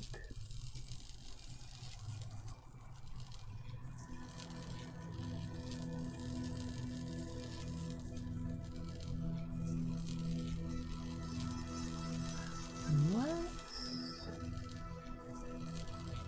No, because I'd have to push that up. And yeah, okay, that's not gonna work. There's not that. We could.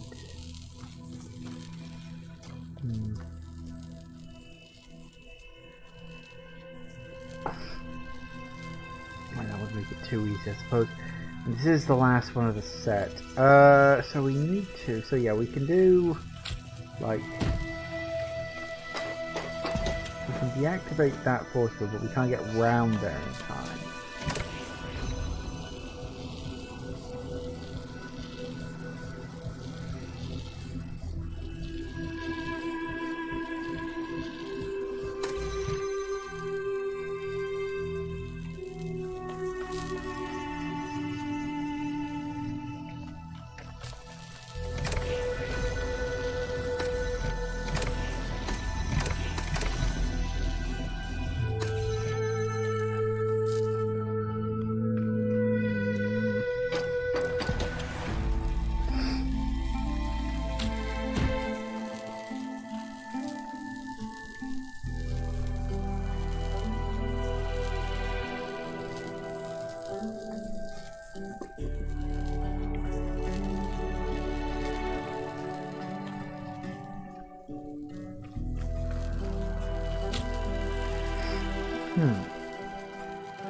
Okay, think. There's gotta be a way to do this that actually works and makes sense.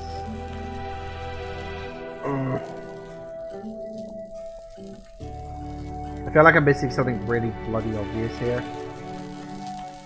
Because just gotta get you out. Once I get you out, we're fine. How the fudge do I get you past the force field?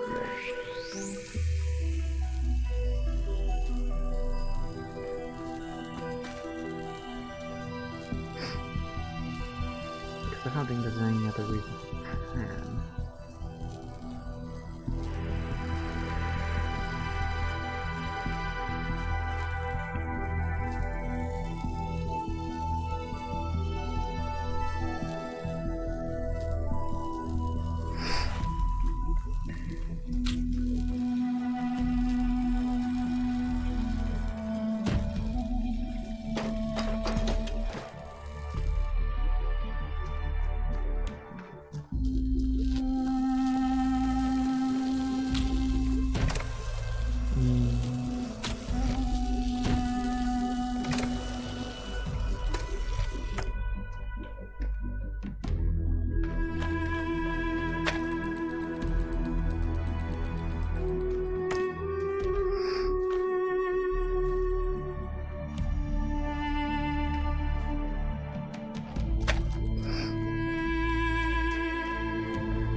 Way we either push it or pull it through the force field once it's done. But how? Because that's the trick. It's like, how do I get you past this? And there's nothing else to work with. That's the thing. Maybe we can cross in and out of this as needs be. But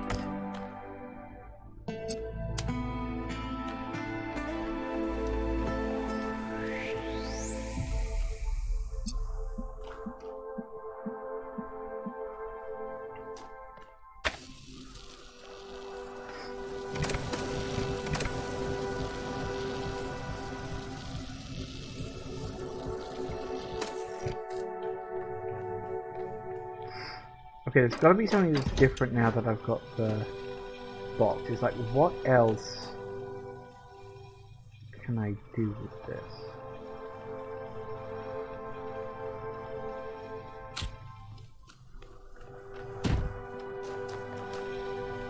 Because I can't be in here and maneuver stuff around whilst the activator is, well, active.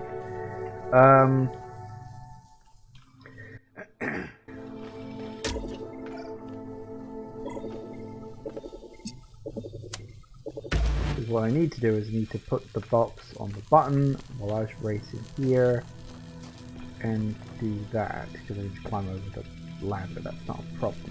So how do I get the box out? Well, I can deactivate that force field, but then I cannot come around and grab the box myself. I don't think this fan is going to help. I think that's just to push the box out of there. How the hell do I get you out of here? Oh, I'm a fucking idiot. Duh.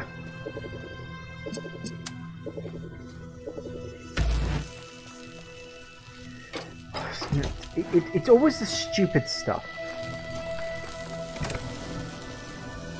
Oh, really? Oh, well, that's interesting. Oh, that's probably what... No, that can't be what the box is for. Maybe. Well, no, it can't be because I. Oh no! I'm right. That would work.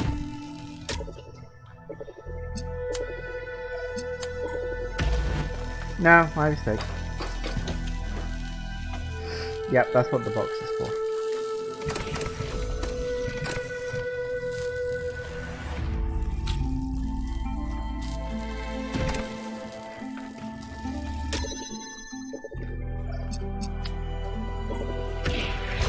I was doing a stupid.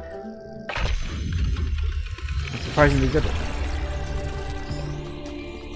Why did I not just think, oh yeah, it needs to connect to that? I was so focused on the goddamn laser crystal thingamajig that I just brain blanked. That's what it was.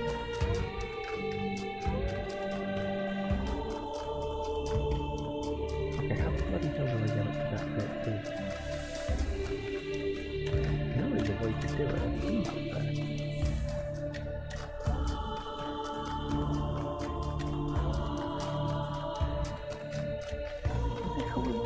I know there was a way up. I've been up there. Here we go.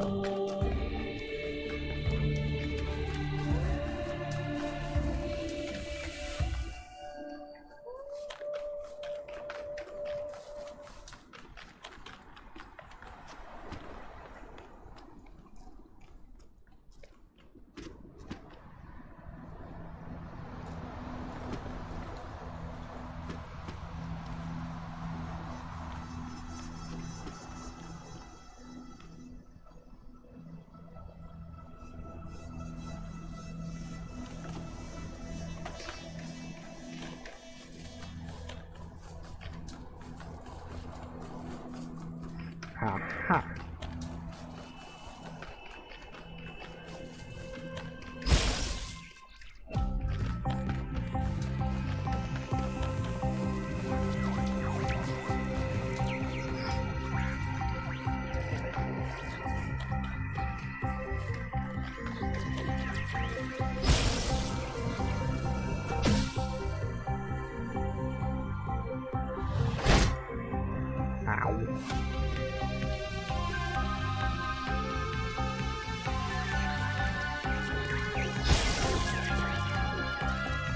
Well, nice to know there is at least a shortcut.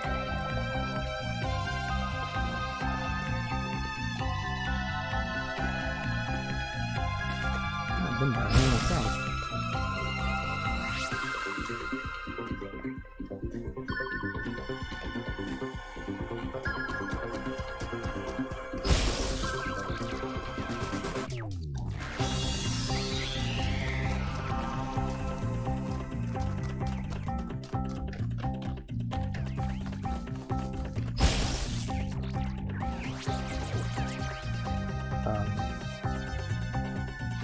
Really? Oh, what the?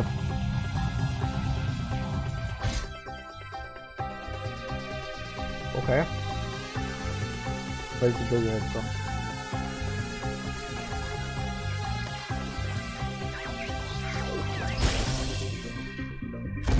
Well, that required a leap of faith.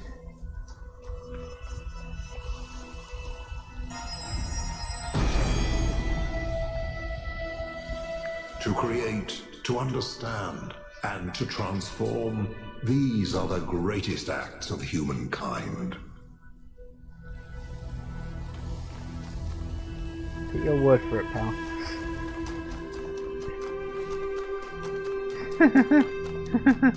Ooh, that was a thing. Okay, very good. Now.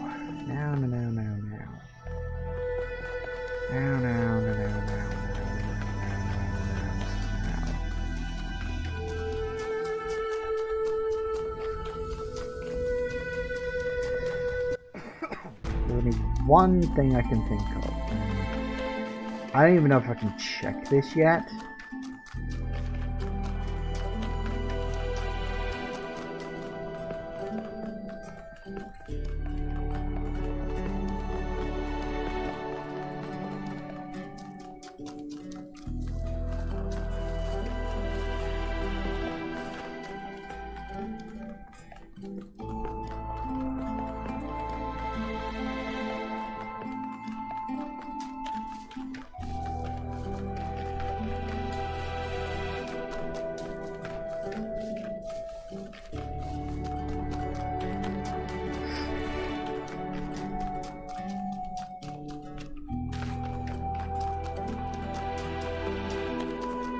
Still literally no clue how the hell I get up to that.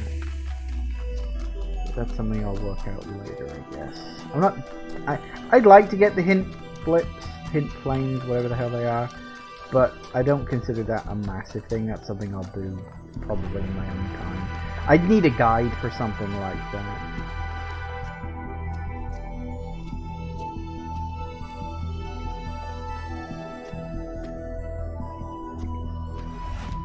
I do wonder, because obviously I can't get into the gold puzzle yet.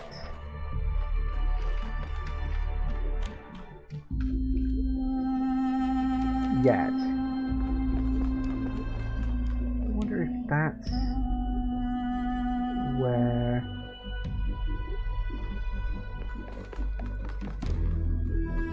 the driller I need is.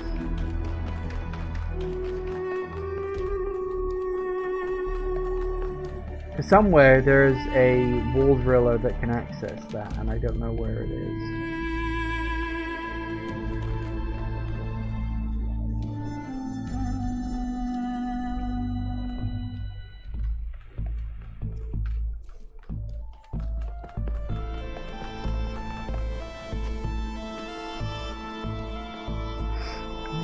Might be in there, but there is like, I can't see any walls that look like they'd require a driller, but it's hard to see from the outside, like really hard to see.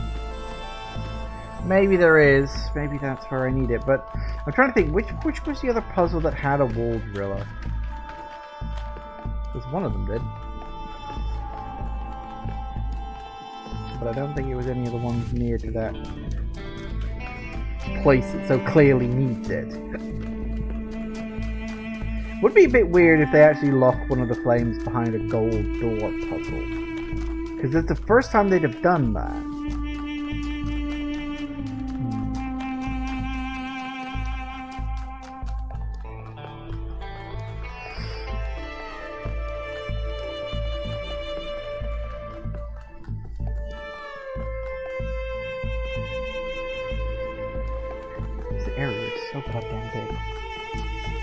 Kind of nuts just how big this area is.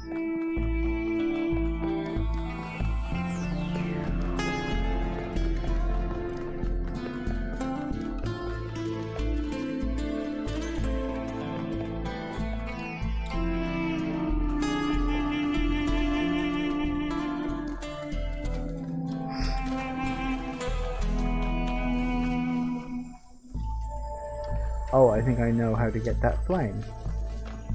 Let's have a quick look around it. Yeah, I remember seeing those statues from a distance. I thought, oh, that's probably where one of the stars is. Apparently not.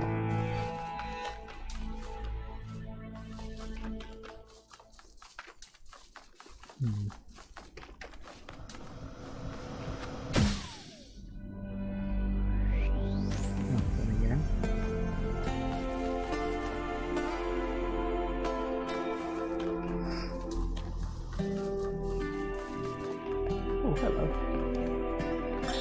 The world we see around us may not always be as it appears. Some philosophers have said that we are surrounded by nothingness, merely because air is not visible to the eye. And yet one needs only to observe the wind in the trees, or to plunge one's hand into the clear waters of the Aegean, to see that air has material substance. The same applies to many other forces that shape our lives. That they seem invisible does not mean that they are absent. It only means we have not yet learned how to observe them. And yet, lately I have struggled to understand what I am seeing. This strange, insubstantial island. These machine men.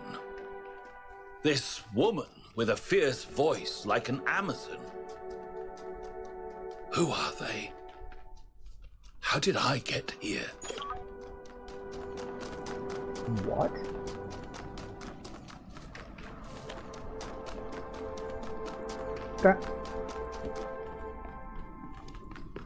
That's... what? I thought he was like some historical figure.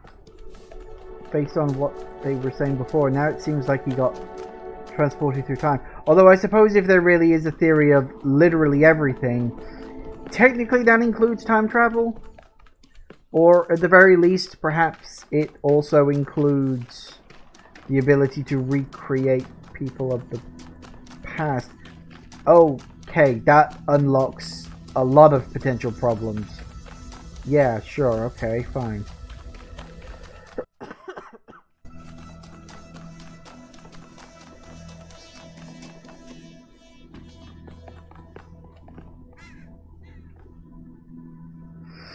Okay, so the wall is down over there somewhere.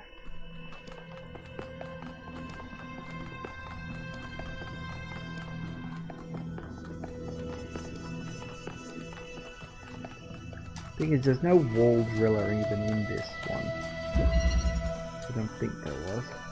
No, there's that, but that's about it, really.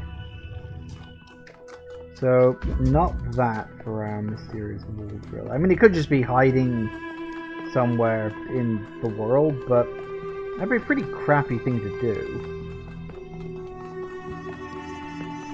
So the wall is there. What can I see from this position in terms of possible? So I can see you.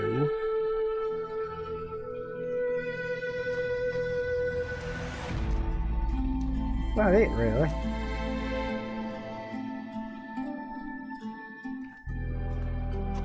I mean, obviously, you know, you can see the circle thing there, so.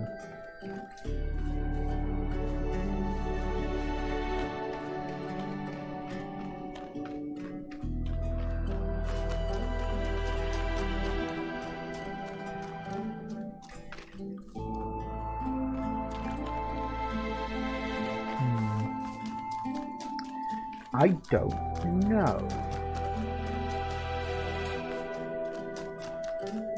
This one didn't have a wall driller, so I think that. Not that I could reach the thing from there. Yeah, and then all the others going off down there. Again, almost certainly wouldn't be able to reach it. So the only places that could potentially reach it are A, Golden Puzzle, which, I mean, maybe, or it's hidden on a platform or something somewhere. Like in an area that I can't quite get to. It's not directly. I've got to like work out how to get there. Maybe with a fan that's hidden away or placed in a corner.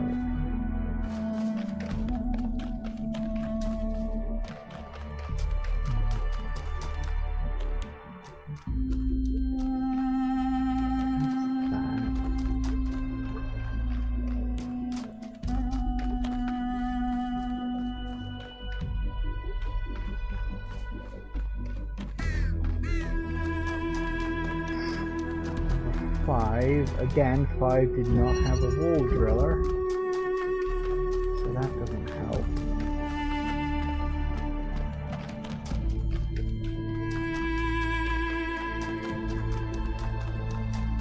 Do you have a wall driller?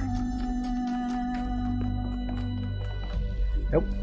Again, not helpful. I was wondering maybe I can like smuggle one out of... There was one puzzle that had a wall driller in it. I remember that. I just don't remember which one it was.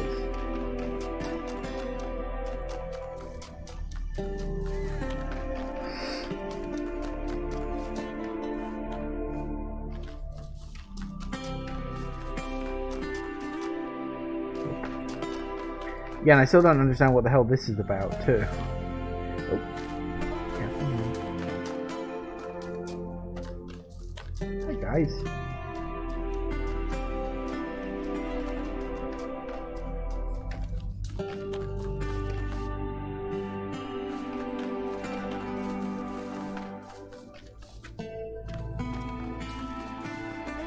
See, my thinking is based on what I would imagine I've got to do, and it is a guess, is I get the activator and just like put it here or something, and boom, it'll do something. But I don't know if activators can activate these, because I don't think they can, but unless that is exceptionally well hidden up on there somewhere. I don't think it is, for the record. There really is no activator on this.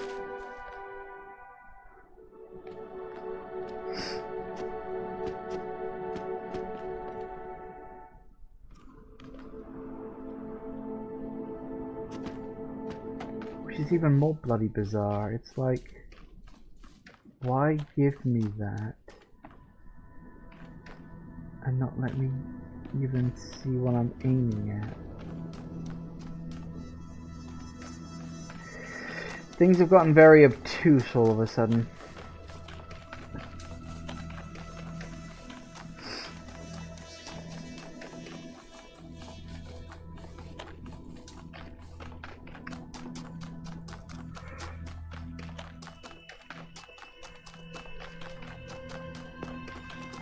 Blimey, everybody's here.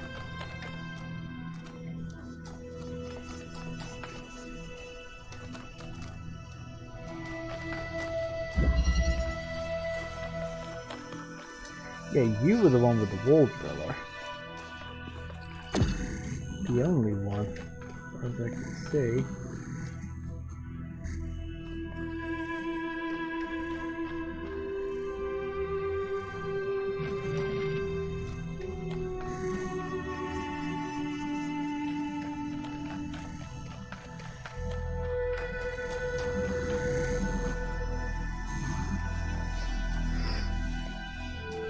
There's some place I'm supposed to use it.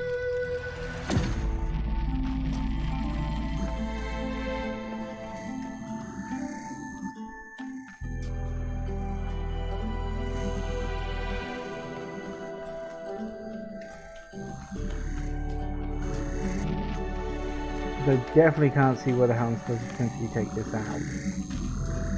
If that even is what the hell I'm supposed to do, which I don't think it is, personally, but who knows, right?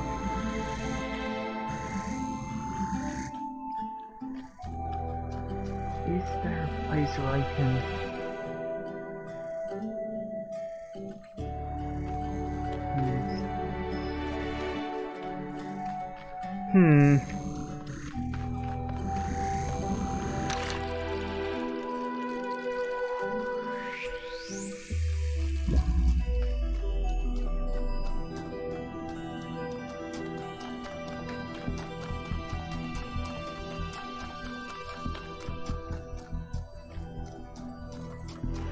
It's a weird one.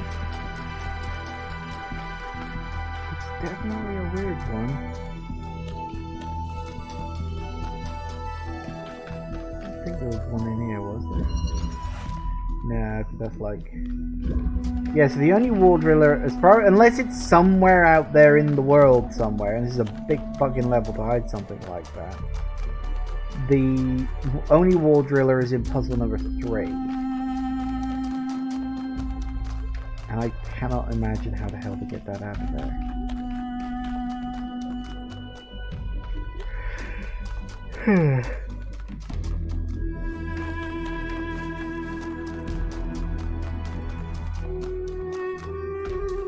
Let's keep going into this.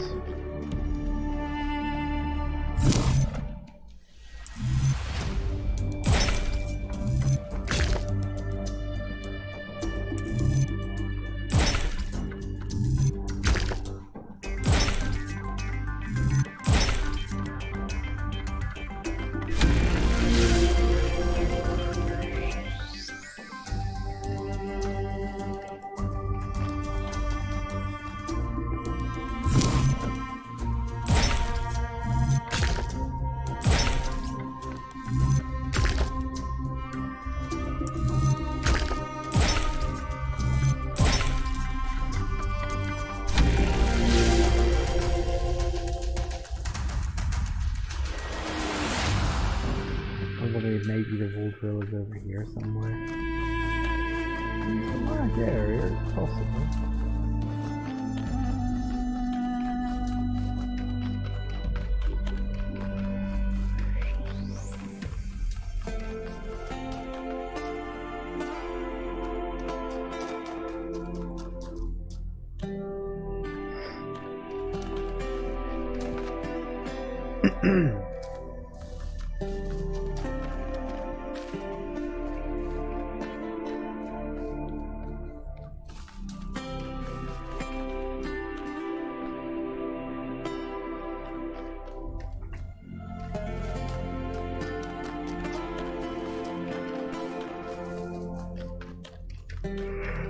Oh, sorry, I'm very tired.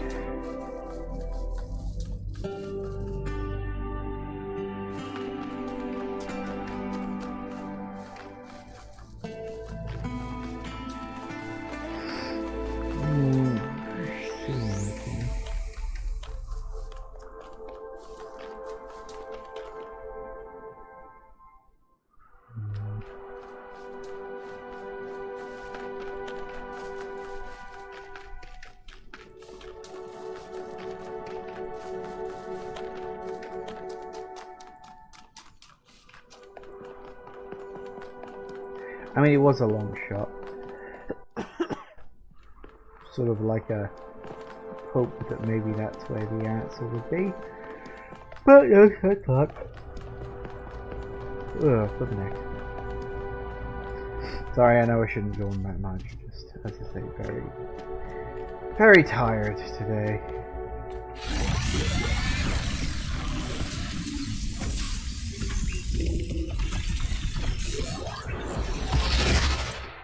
Who now? A long time ago, the Sphinx asked you about my story. You responded in jest, because it is easy to be cynical. I don't remember that. But you were wrong. There is hope in this world, even for cynics. But it is not in the flame or in these towers. It lives in the hills and the forests, in the rivers and the seas. You were given a world full of hope, creature of clay. It is yours to protect.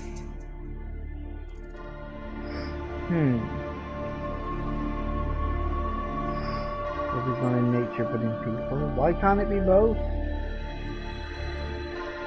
We want to find Byron. Loyalty is a fine virtue, but do not be blinded by it. A friend may lead you astray, while an enemy speaks only truth.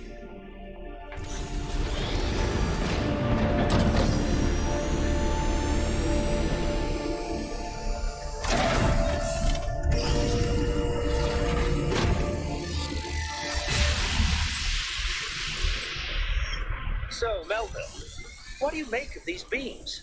Do they seem safe to you? Nothing is really safe. You could kill yourself with a fork, and I'm sure someone has. But anything can be used safely if you choose to. I see. Yep, that's fair enough, I'd say. Okay, so yeah, we still gotta work out how the hell do we get to that flame. Because we're the last ones now, and these are going to be harder.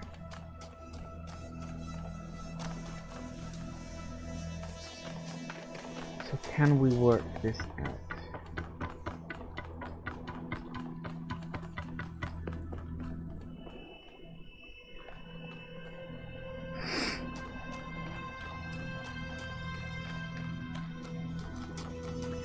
The only idea I've got relies very specifically on getting that item from behind the wall driller wall. But that...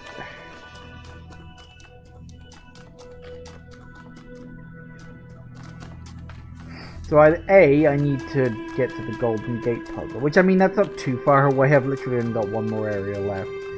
Or B, there's something else going on. And I've got to work out what that is. I mean, if it is something else, then, God, it could be anywhere.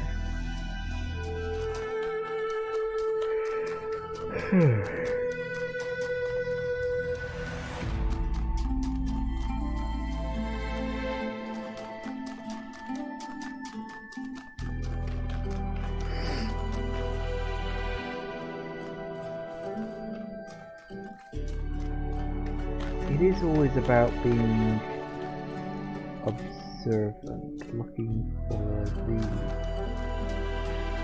potential point of interest.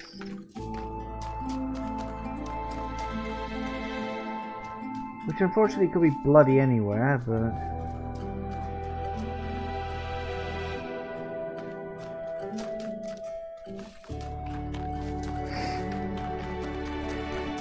Because for all I know, there is a wall drill hidden somewhere in the world.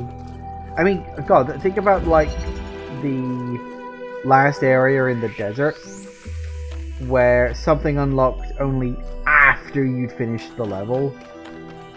Like, when you try to contend with that level of bullshit, it's like, okay.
All pieces except one. Time is it? Almost 10 to. Alright, well, we'll keep faffing around until end of the session. Maybe something will occur or I'll spot or notice something.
Mm-hmm.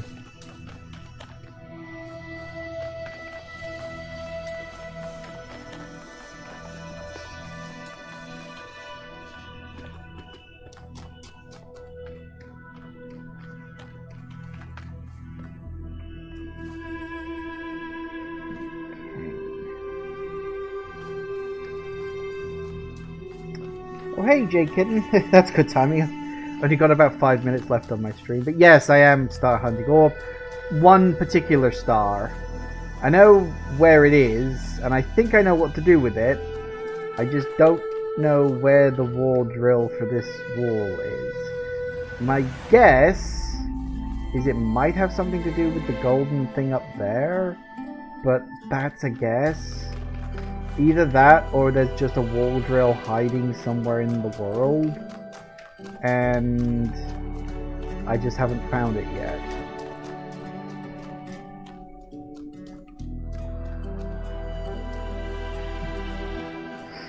This one took you a while to find. Fair enough.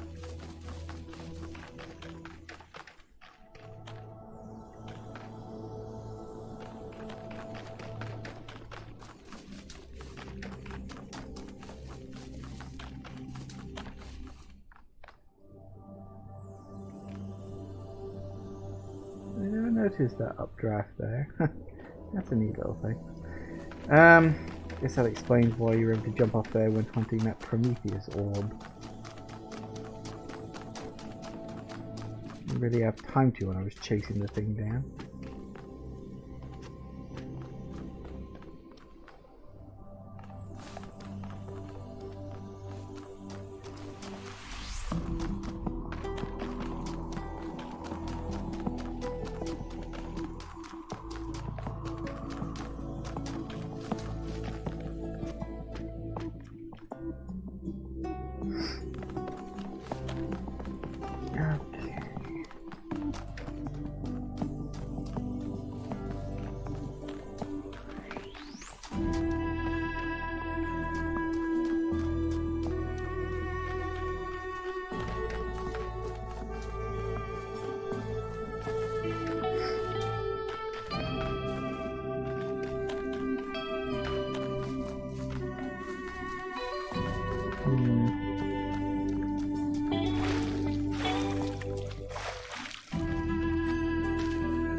Can't find it out in the world somewhere. Because the only wall driller that I know about is the one in puzzle number 3. But the one in puzzle number 3 I can't just take out of the puzzle because, well, it's, you know, you're obviously not supposed to be doing that. But it doesn't exactly help.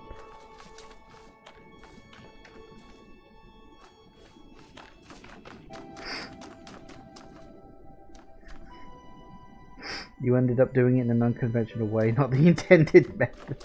I mean, hey, if it works, it works. I am fairly certain I've done a number of these puzzles not the intended way.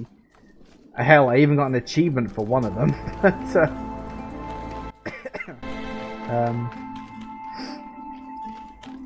yeah.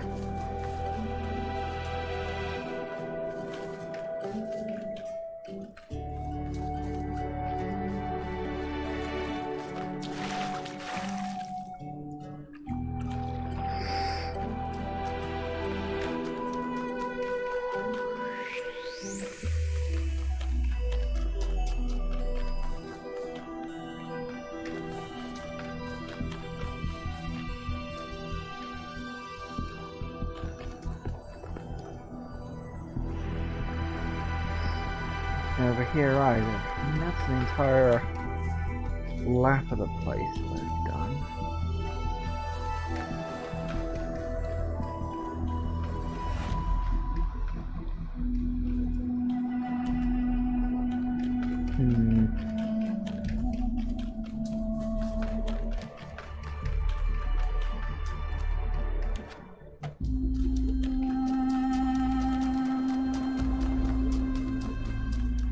I mean, it's kind of one of the things I do like about this game is it doesn't really mind if you end up breaking it slightly. It is hard to break. Like, it's a very well-made game, you know. It's like you're not really supposed to be able to break it that easily. You can, but you're not really supposed to. But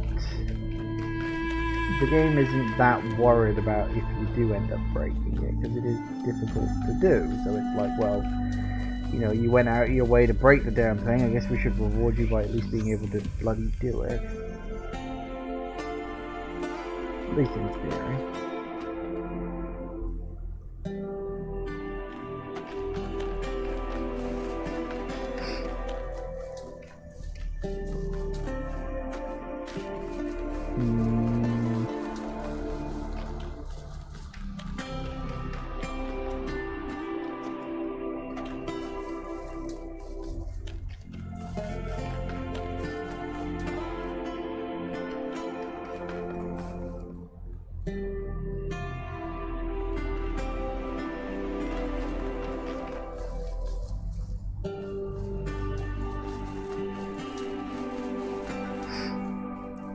Love the music. Oh yeah, the soundtrack of this game is fan-bloody-tastic. Then again, the soundtrack of the first game was great too, so, you know. Crow Team have made themselves a fantastic little IP here. It really is great.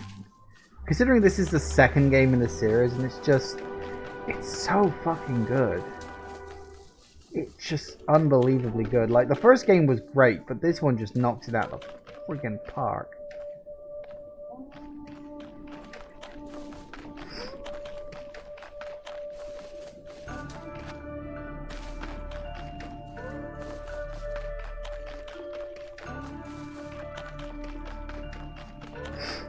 You actually don't think this is... Oh, I actually think this is better than 1. I think it takes everything that made 1 great and actually, like, ups it. I really do. I think it's...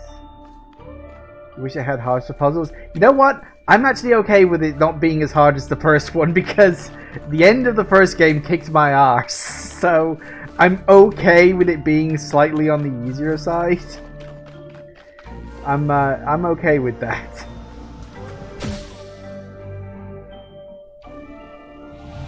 Hey, shortcuts.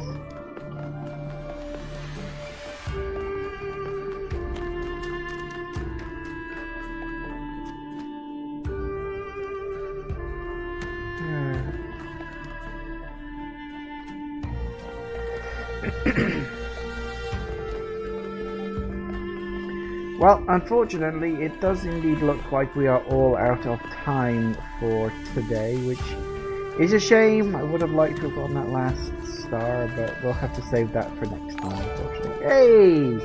Thank you for the follow. I do appreciate that. Thank you very, very, very much indeed. God only knows I need those numbers up. Yeah, okay, so... yeah, I think we're just gonna have to leave it there for today. Thank you all for watching, everybody. I do hope you have enjoyed this, and I will see you all whenever I next see ya. Take care out there, everybody. Bye-bye.